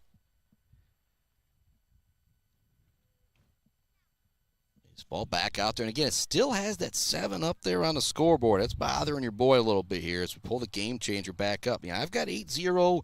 So does the Beal City Game Changer. We're going to stick with that check swing, but it's going to be right up the middle for a single. An accidental single there for Haverkamp, but he'll take it. He's now 2 for 2 on the day. Again, just tried to check that swing. That metal bat can do for you from time to time. And Haverkamp with his speed, definitely a threat to steal a bag and test Eric Elias behind the plate. Now Kaysen Pollington stepping to the plate. He popped out to short his first time up. 8-0. Bottom of the third inning. 2 down. Runner at first base as Pollington pops this one way up in the air. Zucker from the dirt to the grass, and he makes the catch. Not an easy one, but the second pop out to short for Case and Pollington. In this one, as we head to the fourth inning, the Beal City Aggies lead it 8-0 here on the Mid-Michigan Sports Network as the wind starts to rip and roll a bit here. We're going to take a break to hear from some of our great sponsors. When we come back, more Aggie baseball as they lead McBain 8-0 on the Mid-Michigan Sports Network. Back with more right after this.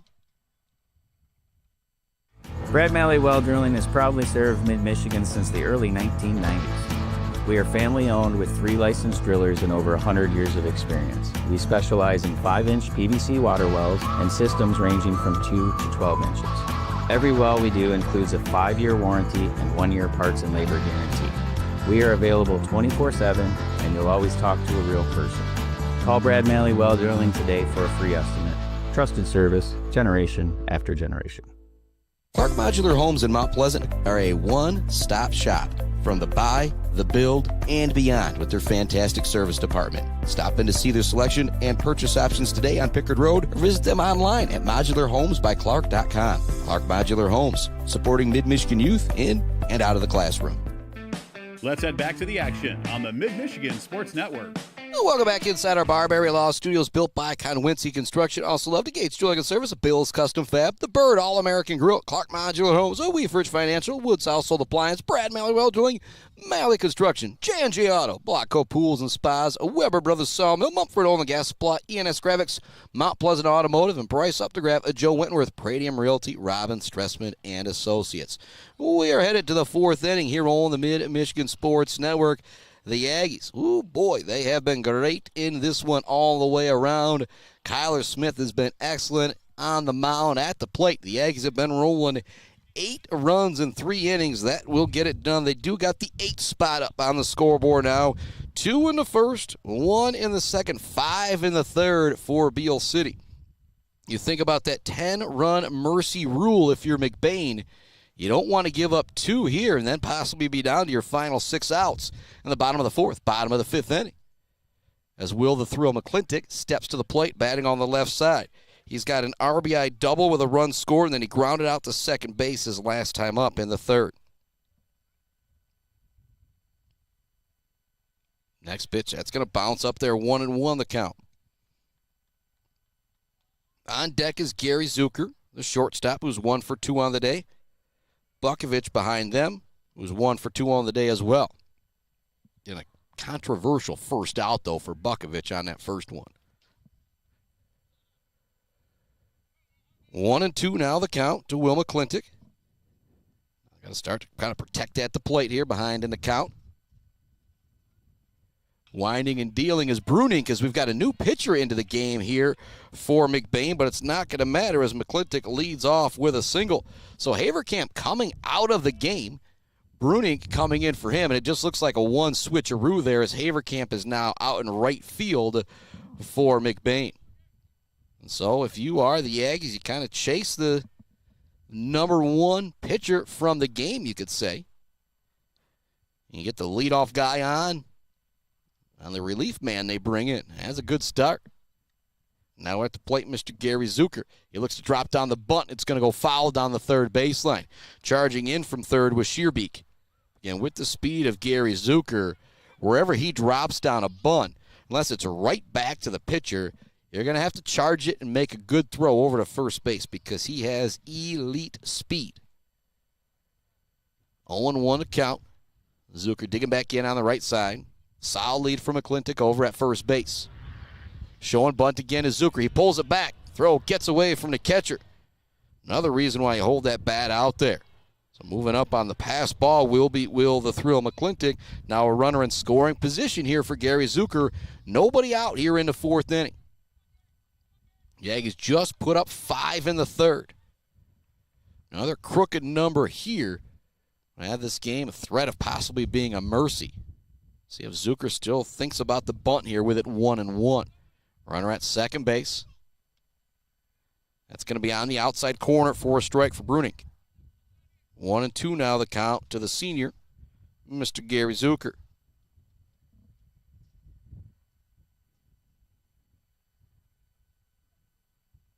Solid lead over at short. Now the runner's going to go. Check swing from Zucker. In standing up is McClintock. He read the pitcher absolutely perfect on that one. As soon as he went into his motion, McClintock was going. By the time the ball got home, there wasn't really a chance for Peterson to make a play. He made that throw down to third. And that was actually a strike three call against Zucker at the plate. So now Braxton Bukovich to the dish with one down. That runner now at third base for Beal City. Bukovich takes the first pitch for a strike from Trenton Bruning, who's into the game for McBain in relief here in the fourth. That one's going to miss high 1-1. Colin Haverkamp started the game for McBain. Again, in my opinion, he did a pretty darn good job. A few drops out there. The score probably should be 3-0, 4-0. This one smoked up the middle for Bukovich. That'll drive in McClintock. RBI single for Bukovich. He's now 2 for 3 on the day. And again, at first out, I still am a little miffed by it. But it's now 9-0. Beal City with the lead here in the fourth inning. With now a runner on first. One down. Jake Upton steps to the plate. He walked his first plate appearance in the first and was stranded at first base. He had an RBI single his next time up and came around to score last inning in the third. Check the runner at first base. Diving back is Bukovich safely. 9-0 Aggies in front here in the top of the fourth inning. Haverkamp holding that runner on at first. There goes the runner. Throw down to second base, not in time. Bukovich slides in safely. It was a good throw from Peterson. Again, you get a good jump from Bukovich. He's going to beat you every time with that speed.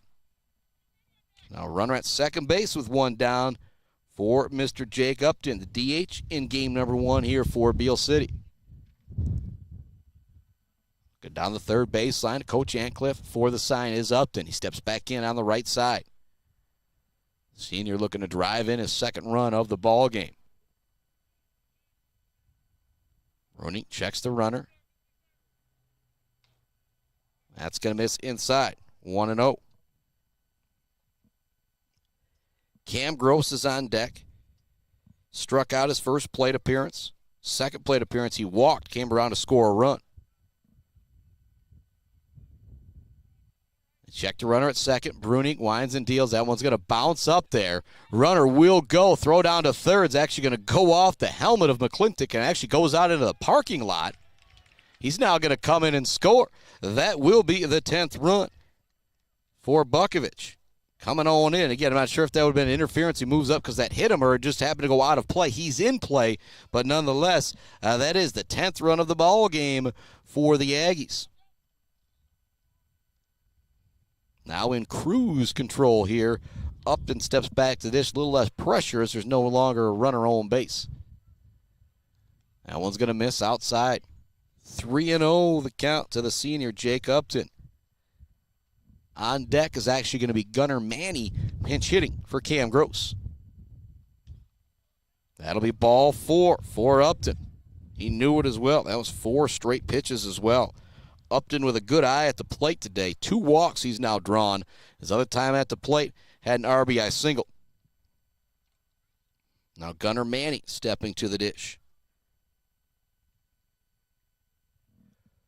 For Beal, see if that name sounds familiar. Yeah, he was in the Little League World Series Home Run Derby just a couple years ago. Umpires scratching things down, making sure they know the situation here as Manny steps to the plate. On the right side, waves the bat over the back right shoulder. Bruning checks that runner at first. Haverkamp holding on. Upton. Solid lead for Upton over there. Here comes the pitch. It's going to be hit up the middle. It's going to go off of the pitcher into foul territory. Haverkamp can't get it. Trying now to go from second to third. The throw will be over there. It's a good one from Haverkamp. That will send Upton back to second, but it's going to be a single there for Gunnar Manny, and not even an infield single because he smoked that one right off the pitcher. Now runners on first and second. The Aggies are in business. They lead it 10-0 here in the top of the fourth inning. There is just one out. Cam Gross will now come in to run for Gunnar Manny. Mulder heading out to the bump. have a conversation here with Trenton Brunink.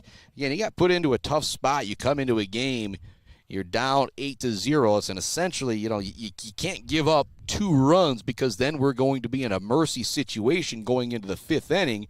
This is a tough spot. Again, going up against a lineup like this. The Aggies, they have been solid. Won't have a pitching change here. Just a little bit of instruction out there. Spence Burmeister is at the plate for Beal City. He's 2 for 2 on the day. He led off the 2nd inning with a single, stole a base, and came around to score on an RBI single from Eric Elias. His last plate appearance was an RBI single last inning, and he came around to score. So 2 for 2, 2 runs scored, a stolen base, and a ribby for Spence Burmeister as he steps to the plate for his 3rd plate appearance here in the top of the 4th inning with runners on 1st and 2nd, 1 down for the Aggies. They lead at 10-0. He shows bunt immediately, gets it down, goes foul down the 3rd baseline for Burmeister. 0-1 to count. At first is Cam Gross. At second is Jake Upton. Not elite speed like a Zucker or a Bukovic out there, but still really solid speed. Either one of them could score if Burmeister sends one to the gap here. I guess think about it. There's only 1 out. The Aggies put up 5 more runs here in the top of the 4th inning. You could be looking at possible mercy in the 4th inning.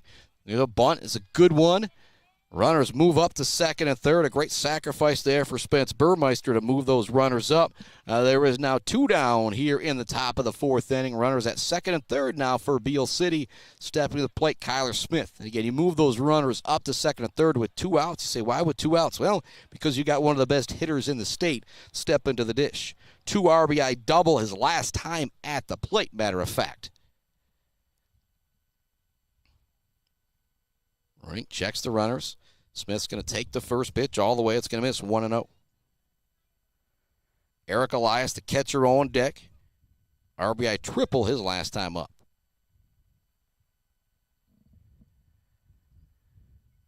Rink checks the runner at second. Sends in the 1-1. It's going to bounce up there. Great play from Peterson behind the plate to keep it in front of him.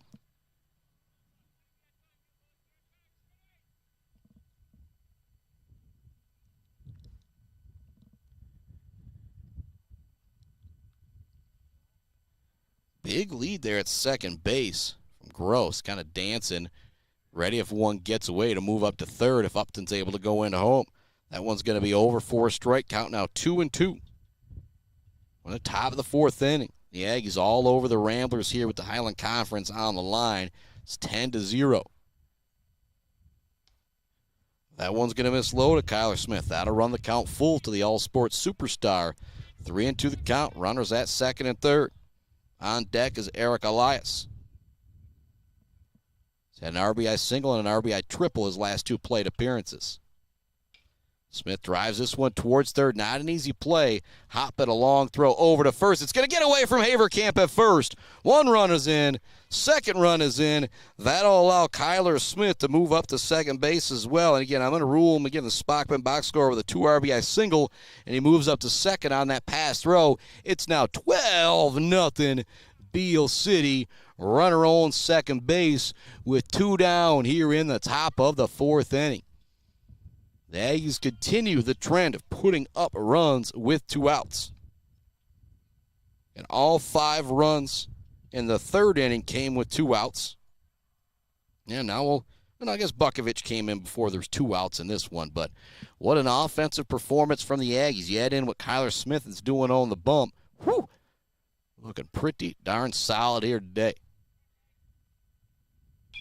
This one smoked out towards center field. Again, that's a tough play out there with the wind. It will be caught in center field. A great play from Thomas to bring that in, but more damage done from the Aggies. They put up 4 more runs in the 4th inning. They lead at 12-0, and if you're McBain, you're now down to what could be your final 6 outs, and you need at least 3 runs to keep this game going. 15 runs after 3 innings. They call it. 10 runs after 5 innings. They call it. Cuyler Smith's heading back out onto the bump for Beal City. We will keep our broadcast right here, kind of reset the scoreboard for you headed to the bottom of the fourth inning now. McBain in a desperate situation, trailing Beal City 12-0. And again, if you're McBain, you fall in this first game, you win the second game, you technically still could tie for the Highland Conference Championship. But if you're Beal City, you win this first game, you know you at least share for that Highland Conference Championship in Game 2. And we do got some substitutions going around here. Looks like possibly for Beal City as I see. Well, no, actually Upton's a DH as I see him walk towards the restroom here at the Rambler Sports Facility. We've got the baseball field in front of us. Right behind us is the football field. Off to my right on the other end of the football field, the opposite the parking lot, is the softball field here in Rambler Land as we head to the bottom of the fourth inning. Leading things off for McBain, brought to you by our friends ENS Graphics, Mount Pleasant Automotive, Mumford Oil and Gas Supply, and Bryce Updegraff, Joe Wentworth, Palladium Realty, Robin Stressman and Associates. It is Zeke Haverkamp. Through 3, Cuyler Smith has struck out 5. He has been dominant on the bump. The first time he faced Zeke Haverkamp, he went down on strikes. And that'll be a theme this inning as Meyering and Peterson, who were on deck, they were both strikeout victims of Cuyler Smith as well. It was the first pitch of the fourth inning for Smith. It's going to miss 1-0. And you ever wonder, again, I'm not, actually, I might say that one bumped him or whatever. Haverkamp's heading down to first base. Put a hit by pitch here in the column. So now runner on here for McBain in the bottom of the fourth inning. It didn't look like it got him. It was inside, but we're at first base for McBain. Leadoff man nonetheless. First time they've had the leadoff man on since the first inning. And being down 12 runs, Kendon Meyering stepping to the plate, the DH, I don't think we're going to see a sacrifice bunt here. Actually, as I say that, it's going to be Brink who's at the plate hitting in this situation now, who was the designated fielder. Meyering was a designated hitter, but now as a pitcher, it looks like he's going to bat, and this one's popped up on the infield. Sky high. Zucker goes from the dirt to the grass on the infield to make the catch. Good play there by Gary Zucker. One down, runner on first base here in the bottom of the fourth inning for the McBain Ramblers. Stepping to the plate is the catcher, Eli Peterson. We now have a pinch runner coming in for Zeke Haverkamp. Coming in to run for the big first baseman is going to be Ben Thompson. One down, bottom 4. Aggies lead at 12-0. Peterson swinging at the cheese, not able to catch up that time, 0-1.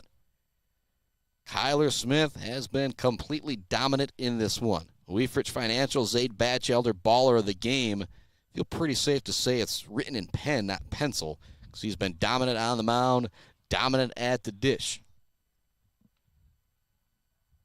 1-1 now the count, I believe. Again, I'm a little far back here. I thought I heard 1-1 from the umpire.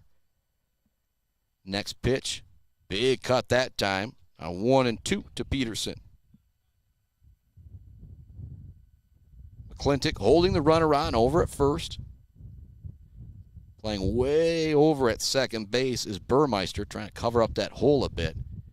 Kind of rely on Smith to maybe make a play on something right up the middle. Can't do that with a lot of pitchers, but a guy like Cuyler Smith's capable of doing something like that. That one's fouled off. Count will stay 1-2. Smith doesn't even really step off the rubber, it seems like. As soon as he gets the baseball back, he is ready to rock and roll. Alley strike 3. Going down on strikes is Peterson. Punch out number 6 for Mr. Cuyler Smith on the bump. He has been fantastic in this one for the Aggies. And he got to come out with a 2-0 lead right off the get-go. But now it's a 12-run lead that he's able to play with. Again, when it's like that, you're just going out there playing catch with Eric Elias. You don't mind if a couple balls get put in play. As I say that, this one's hit hard out towards left center field. It's going to get down up against the wall. That should bring in a run. Rounding third, coming in to score is going to be the pinch runner for Haverkamp. Trying to slide in safely to third, and doing so will be Mr. Brody Shearbeck. So a run driven in here for the Ramblers on the RBI triple from Shearback. A little J&J Auto collision report right there as the Ramblers get a run across. Again, that could end up being a big deal. If you're McBain, you need to extend this game to 7 innings. Now the umpire is getting together, and I think if you're Ancliffe, that slide could maybe have been conferred as an interference, and he had one go against you earlier. Why not come out here and see if you can get the call?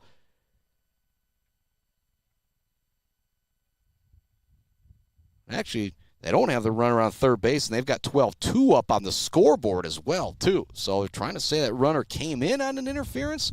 Waiting to see what the exact call is here. Again, that would be a big deal. Like I said, if you're McBain, you're doing everything you can to close that gap. I had it as an RBI triple for Shearback, but it looks like he was able to come in and score as well, as they've got the 2 spot up there here at McBain. And Ancliffe, again, having a discussion with the umpires. We'll put that in the next run up there for McBain. 12-2 now the score. Nobody on base. The umpire's still out there chatting right now.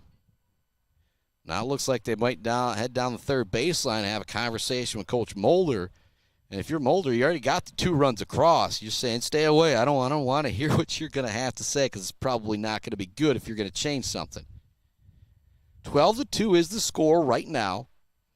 And right now the situation is you had Shearback drive in the pinch runner for Haverkamp. He was sliding into third. And actually, he will go back to third base. All right. So runner on third. 1 run across, kind of as your boy had it in the scoreboard there. Not so fast, my friend. Lee Corso, the umpire, saying to Coach Mulder over there. And it's Ben Mulder at the plate. 2 down, runner on third. 12-1 is the score. Smith back on the bump, ready to go. He has been dominant in this one. He's already struck out 6 batters through 3 2/3. A little bit more explanation happening right now. The first base coach and the umpire out in the field. Bottom of the 4th inning, 2 down, 12-1. Beal City with the lead. Runner at third base is Brody Shearback after the RBI triple moments ago. At the plate is Ben Mulder. So that curveball, slider, sweeper from Smith there. It's going to bust over the zone for a strike. Comes the next pitch from Cuyler Smith. It's going to be fouled down the third baseline. 0-2 the count. The Aggies in control here, looking to wrap up 20-something Highland Conference regular season championship in a row in baseball. And we always talk about that football tradition, but what Brad Ancliffe, coaches before him even, have built here in this baseball tradition, you could argue just as dominant, if not more dominant, especially when it comes to the Highland Conference play. And you win 20-some years in a row. You think there'd just be 1 year where there might be a pitcher or two that'll be able to take down the Aggies, but that is not the case. As Mulder goes down on strikes, that is punch out number 7 for Cuyler Smith through 4. We are headed to the 5th inning. 12-1, Beal City with the lead over the McBain Ramblers here on the Mid-Michigan Sports Network. We'll take a break to hear from some more of our great sponsors. It's all Aggies here in Ramblerland as they look to wrap up another baseball conference championship. Back with more Aggie baseball right after this on the Mid-Michigan Sports Network. Wieferich Financial knows it can be incredibly overwhelming to navigate the world of financial planning. With trusted guidance and easy-to-understand advice, you can feel comfortable in your financial future with Wieferich Financial. Wieferich Financial assists people in all stages of life with a specialization in retirement and investment planning. Experience the power of working with an advisor dedicated to your success. Visit WieFrichFinancial.com. Visit them in downtown Mount Pleasant. Call or text 989-953-7888. Wieferich Financial, member SIPC. The Bird in downtown Mount Pleasant, open every day but Sunday for lunch and dinner. Delicious pizza, the world-famous Bird Burger, handcrafted, fresh-baked subs, many apps, and much more. There's something for everyone at The Bird in downtown Mount Pleasant, where friends gather like family. The Bird, supporting high school sports in mid-Michigan for nearly 100 years. Let's head back to the action on the Mid-Michigan Sports Network. Welcome back to it. Shout out to the Bird Bar and Grill. I was there yesterday for, I'll joke, my patented bacon cheeseburger. And that's what your boy gets every time he goes to the Bird Bar and Grill, unless it's some sun bread. But absolutely love that bacon cheeseburger. And I made the joke the other day, I think it was Joe Barberry, that most consistent cheeseburger around is that bacon, well, my bacon cheeseburger from the Bird Bar and Grill. Aggies up here, top of the fifth inning. They already lead at 12-1. If they don't score another run here and McBain doesn't score 2 runs, that'll end it. Scarborough at the plate for the Aggies here in the fifth. And one's going to bounce up there. Scarborough, swing of the bat, practice swing, steps out, steps back in.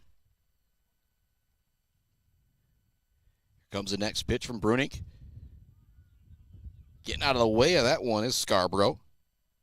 Scarborough on the day. 1 for 3 with an RBI single. 2-0 the count. The third baseman for Beal City. He's got a look at that one.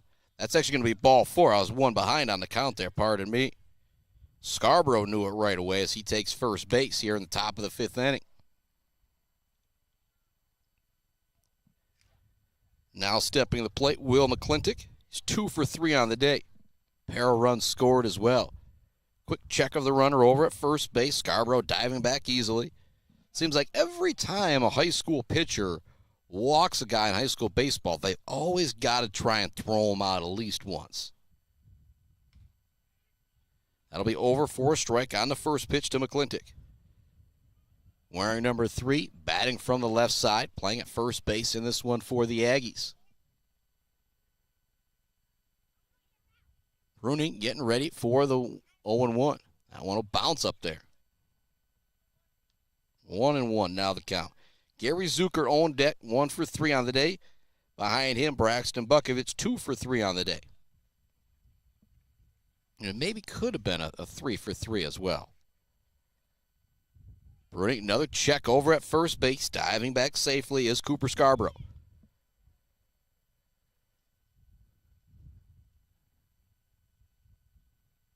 Top 5. All Aggies in this one, leading at 12-1 over McBain. That one just going to miss there for Bruning. 2-1. Colton Haverkamp started the game for McBain. If you ask me, he did a pretty solid job on the mound. He struck out 3, I think through 3 or 4, but a couple errors out there, a couple big 2-out hits for Beal City. Really made it a tough game for Haverkamp on the mound.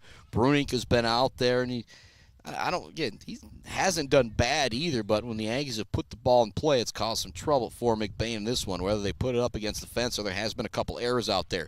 This one's going to be a grounder over the head of Haverkamp. That took a huge bounce in the grass. Rounding second, going into third is going to be Scarborough. Sliding into second with a double is going to be Mr. McClintock. So now runners at second and third here for Beal City with nobody out in the fifth inning.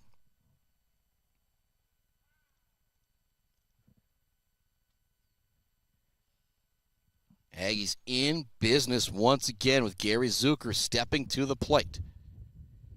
And even with first base open and runners on second and third, you got that speed of Zucker. He is definitely capable of beating out a bunt. Haverkamp playing just in on the dirt over at first. Trying to creep up there over at third is Sheerbeek for McBain, as they know Zucker with that elite speed is a threat to always drop down a bunt. The first pitch is going to miss outside, 1-0. The one thing that I have not seen yet is top of fifth inning, say Beal City gets to 15. I don't think it would be a walk-off, or again, that's something I have not experienced yet. It's 15 runs after 3 innings. That one's going to get away from the catcher. Coming in to score his second run of the game is Cooper Scarborough. Moving up to third base. Looking to score his third run of the game is Will McClintock. It's now 13-1, Beal City. Now just a runner at third base. Still nobody out here in the top of the fifth inning as Gary Zucker steps back in. Ahead in the count, 2-0. On deck, 2 for 3 on the day is Bukovich. Zucker holds off on that one, looking for the power swing as he lifts that leg, then holds off on it, but it is over for a strike for Brink. Lead over at third for McClintock. This one's going to be grounded towards third. It's going to get by the third baseman for a base hit. McClintock is in to score. It's an RBI single for Mr. Gary Zucker, who is now 2 for 4 on the day, and it's now 14-1. Beal City. They continue their dominance of the Highland Conference. Looks like they're going to remain undefeated in conference play. All as McBain can do is hope to beat them in the second game and possibly tie them. But again, talking with coaches, talking with players, this first game always means a little bit more. Check throw over to first base. Going to get away from Haverkamp. Moving up to second base will be Gary Zucker. And again, that's why those throws over to first base, I feel like more harm than good can come a lot of times, especially in a 14-1 game. I don't think Zucker is going to have a massive lead over there trying to take a base up by 13.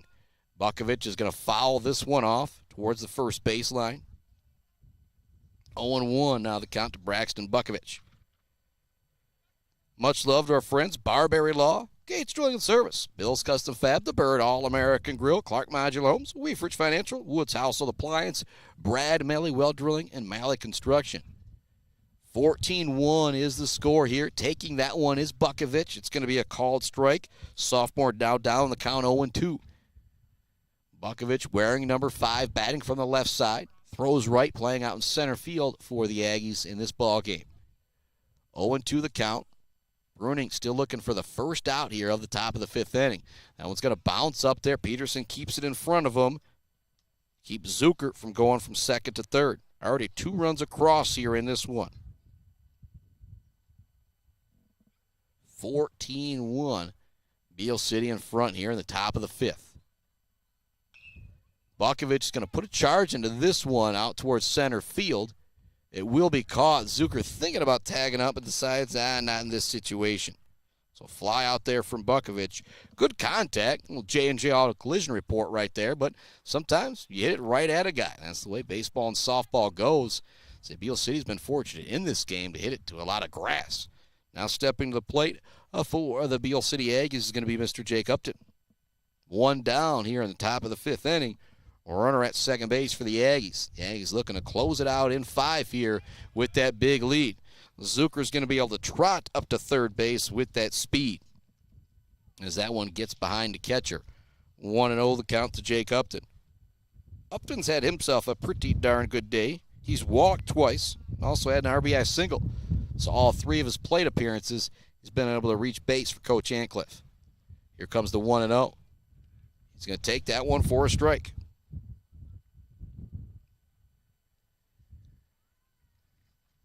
Zucker leads a bit away from third. Ready at the plate is Upton. He's going to take that one inside, but it's going to be called strike 2. Great pitch right there from Bruning.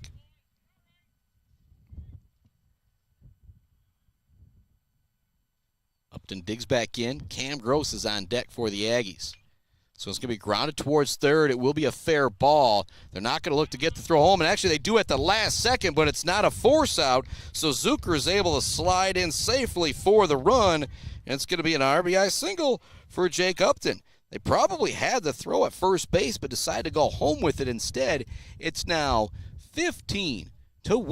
Beal City, and again, I have not experienced this possible situation that we've got upcoming.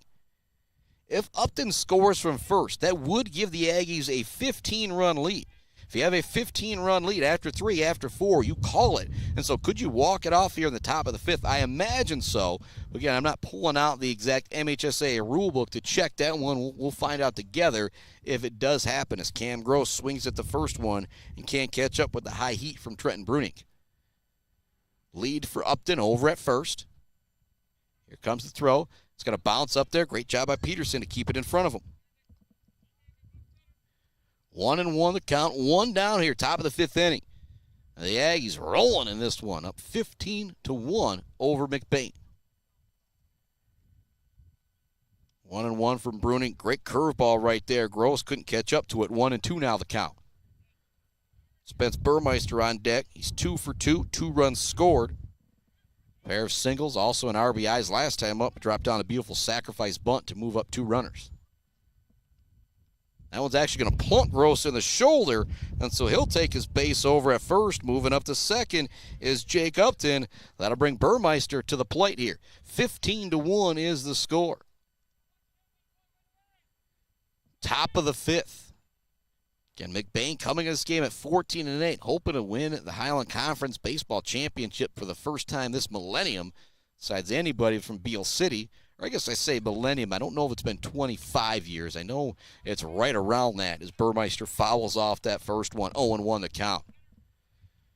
The Aggies have just dominated Highland Conference in baseball action, and it continues here today as they lead it 15-1 over McBain.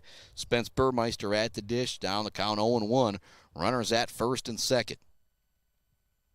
The Aggies have scored at least 1 run in every inning here. That one a miss, 1-1 to count to Burmeister. It was 2 in the first, 1 in the third, 2 in the first, 1 in the second, 5 in the third, 4 in the fourth. Now 3 here in the 5th. That one's going to miss inside, 2-1 to count to Burmeister.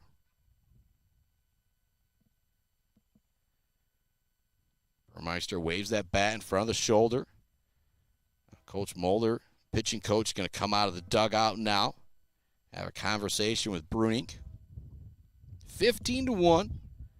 Aggies lead it, and it does look like we're going to have a pitching change here for the McBain Ramblers. So we'll send it out to a commercial break here while this pitching change happens. The Aggies a chance, again, not exactly sure if they got a chance to walk it off here, but they're at least going to have a chance to close it out in 5 now as they have got that big 15-1 lead. Back with more Aggie baseball right after this. Hi, I'm Attorney Joe Barbary. Just like doctors specialize in areas of medicine, at Barbary Law, we specialize in getting you the best possible results. If you've been injured by someone else's negligence, you owe it to yourself and your family to call our legal team. At Barbary Law, we focus on one thing, and that's getting you the compensation you deserve. Every case we take personally. My attorney is Joe Barbary, he can be yours too. Mumford Oil and Gas Supply is your one-stop shop for top quality products and procurement in the Michigan oil and gas industry. With over 45 years of experience and a strong commitment to customer satisfaction, Mumford Oil and Gas Supply delivers the best solutions for your oil and gas production, drilling, and service needs. If you need it, Mumford Oil and Gas Supply can get it. Visit them on Fancher today or give them a call at 989-317-8582.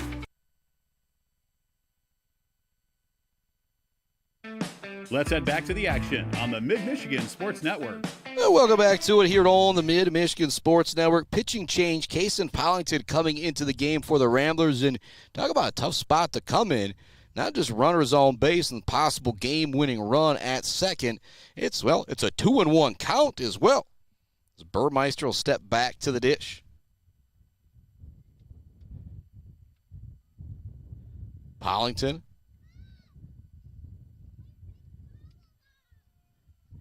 Waits for the runners to get back to their spot. It's Cam Gross at first. Jake Upton at second for Beal City as Burmeister steps to the plate. 2 for 2 on the day as last time he had a sacrifice.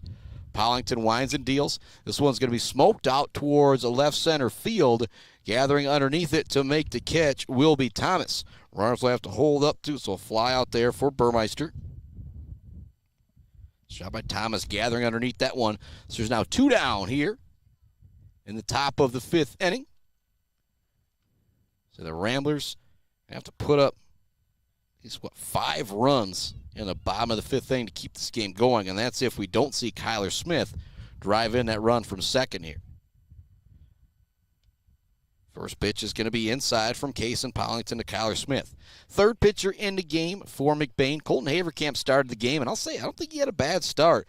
This is a lineup you're going to give up some runs to, but you need great defense behind you. A couple mistakes out there in the field really cost McBain in this one. Here comes a high fly ball trying to come in from right field. It will be Haverkamp making the catch for the 3rd out as Cuyler Smith flies out to right field. That's actually the second time he's gotten out today. On the day, he's now 3 for 5 at the plate.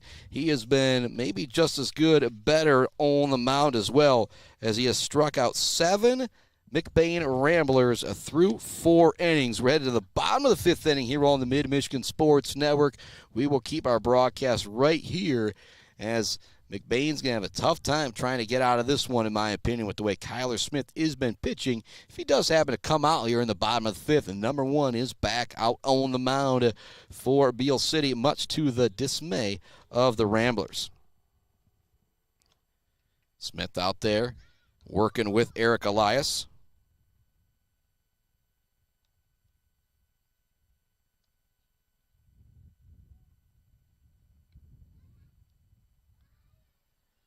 Couple more warm-ups there from Cuyler Smith. Thanks some more of our great sponsors. Bryce Updegraff, Joe Wentworth, Pradium Realty, Robin Stressman and Associates, our sponsor of Closing the Deal. Well, the Aggies been closing the deal all game long. Smith trying to shut down things here in the bottom of the 5th inning to give the Aggies a mercy victory in 5. Also love Mount Pleasant Automotive, as Coach Molders needs some replacement parts out there, some substitute pitchers. Well, and that's happened. Cuyler Smith, he ain't needed any substitutes if you're Brad Ancliffe at this one. But those substitutions, they do happen out there. Brought to you by our friends at Mount Pleasant Automotive. Just like these coaches need replacement parts, so does your vehicle. And they've got them for you at Mount Pleasant Automotive. Also love ENS Graphics, Mumford Oil and Gas Supply, Weber Brothers Sawmill, Conwinski Construction, Blockco Pools and Spas, and J&J Auto, sponsor of the J&J Auto Collision Report. It's the top of the order here for McBain to try and get something going in the bottom of the 5th inning, trailing 15-1 to Beal City. First pitch to Alan Thomas will be over for a strike. Thomas 1 for 2 on the day. He singled to start the game, ultimately got out on a fielder's choice. His last time at the plate, he struck out. Again, Smith has struck out 7 through 4. He has been dominant on the bump. 1-1 to count Thomas. Smith winds and deals. So it's going to be grounded foul down the first baseline towards the Aggie dugout. Now 1-2 the count. Our punch-out opportunity here for Cuyler Smith.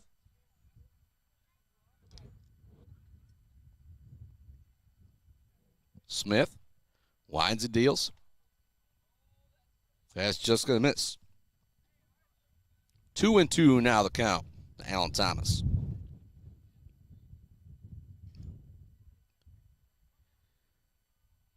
Smith winds and deals. Trying to get Thomas to chase that high heat. He won't buy it. That'll run the count to 3-2.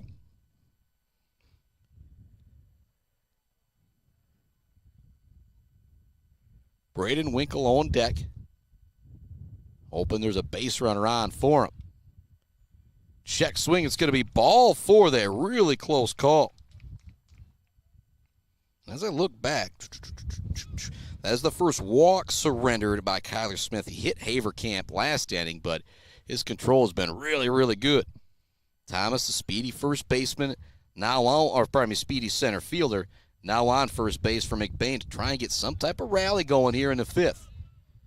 And won't get away from Elias. That will allow Thomas to move up to second base.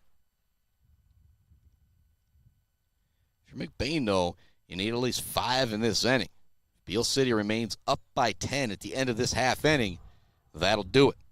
But you do got the top of the order if you're McBain. 3rd time through facing Cuyler Smith. Maybe you're a little bit more familiar with things. Winkle cannot catch up to the gas that time of Cuyler Smith as he just mows that one by him. And pardon me to everybody out there. We screwed up things. Now we've got it correctly up for you here. That's the problem of being the one-man show and it being so bright out here. I look back down at the iPad and I says, I don't even got the right screen ups. Pardon me to everybody out there. Runner on second base here in the bottom of the 5th inning, 2-1 to count. That one's going to be over for a strike now, 2-2 to Braden Winkle. 15-1, Aggies in front. The Aggies are going to close the deal. Brought to you by Bryce Updegraff at Joe Wentworth, Pradium Realty. That one's going to miss inside. 3-2 now the count to Winkle. It was just a full count moments ago to Thomas when he drew the walk.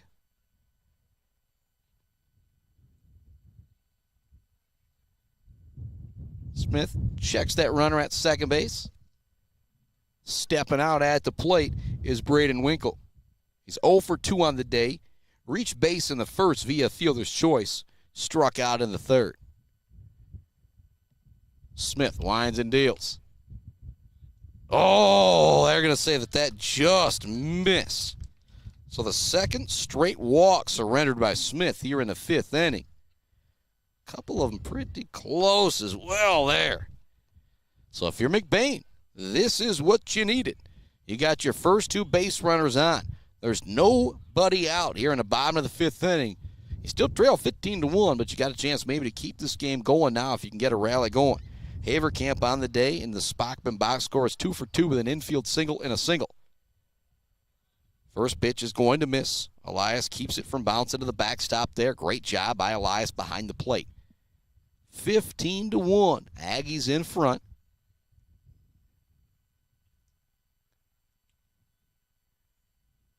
That's Flogger now heading out there. Have a quick conversation with Cuyler Smith. I think you tell Cuyler Smith in this situation, just get these guys to hit the baseball. At this point, they'll put it in play. We'll get a couple outs and get out of here.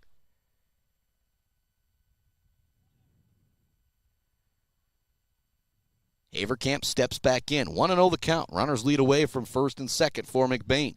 Needing at least 5 runs here in the bottom of the 5th inning to send this game to the 6th inning. Try and keep themselves alive for a Highland Conference Championship. That's over for a strike, 1-1. On deck is Cason Pollington. Both of his plate appearances, he has popped out to Gary Zucker at shortstop. Smith checks the runner at second. Sends it in. This one's going to be popped up way in the air. It's not going to be an easy play. Out in left field, gathering it is Cam Gross. Big-time catch out there from Cam Gross. That one was up there. The wind kind of carried one way, then the other for a moment. In a pressure-packed situation here with those 2 runners on. Big catch out there in left field. Now 1 down here in the bottom of the 5th inning. The Aggies 2 outs away from closing things out. It's Pollington and Haverkamp stepping to the dish for the next 2 batters for McBain.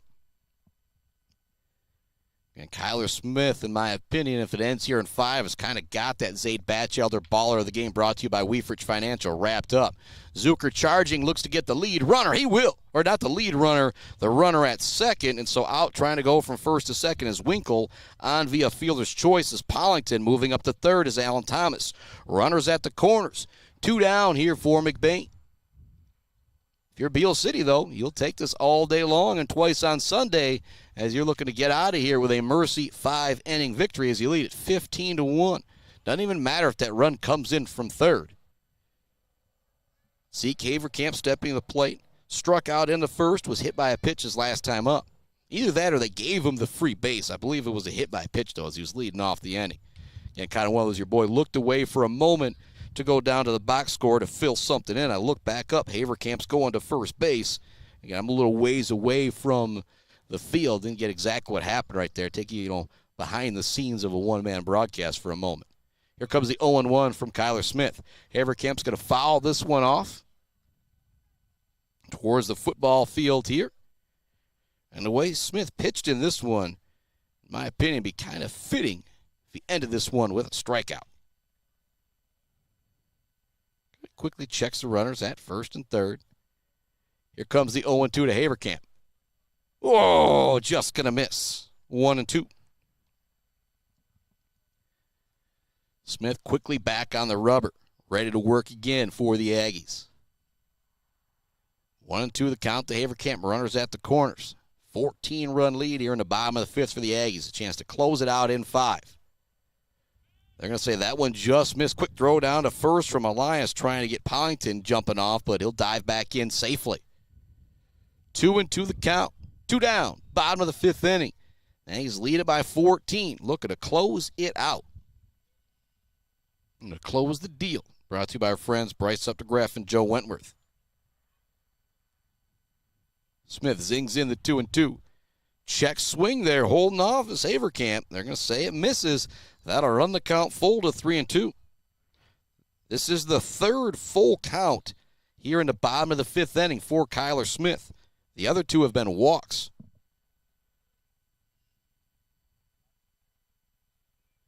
Wave of the bat for Haverkamp. Bats from the right side. Wearing number 50, playing at first base for McBain in this one. He's going to put a charge into this one to the outfield. Trying to track it down is Cam Gross, and he will on the run. What a catch from Cam Gross to end that one. Think about the Bills' custom fabrication of the game. I mean, probably goes to the 2 or 3 RBI double that Mr. Smith had, but what a little fly out right there. A catch on the run there for Cam Gross to end this one.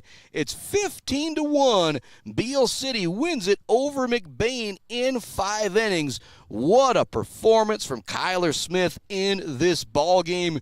We're going to take a break. We'll be heading back to our Bird All-American Grill postgame show here in just a moment. The Aggies a winner, 15-1 in 5 innings over the McBain Ramblers. These two will play another one, but for another year, Beal City is guaranteed at least a share of the Highland Conference Baseball Championship. It's been going, it might be going on this whole millennium. We'll have to double check with Coach Ancliffe, Coach Fletcher. Back to put a bow on this one right after this with our Bird All-American Grill postgame show here on the Mid-Michigan Sports Network. Wieferich Financial knows it can be incredibly overwhelming to navigate the world of financial planning. With trusted guidance and easy-to-understand advice, you can feel comfortable in your financial future with Wieferich Financial. Wieferich Financial assists people in all stages of life with a specialization in retirement and investment planning. Experience the power of working with an advisor dedicated to your success. Visit WieFrichFinancial.com. Visit them in downtown Mount Pleasant. Call or text 989-953-7888. Wieferich Financial, member SIPC. Martinez Painting, Central Michigan's trusted painting professionals. They specialize in both interior and exterior jobs for your home and business. No matter how big or how small the job, they transform any space with quality and precision. Learn more by visiting Martinez Painting on Facebook today or give them a call at 989-317-5536. All Seasons Fireworks is a big fan of all the athletes, coaches, officials, and volunteers who make high school sports happen.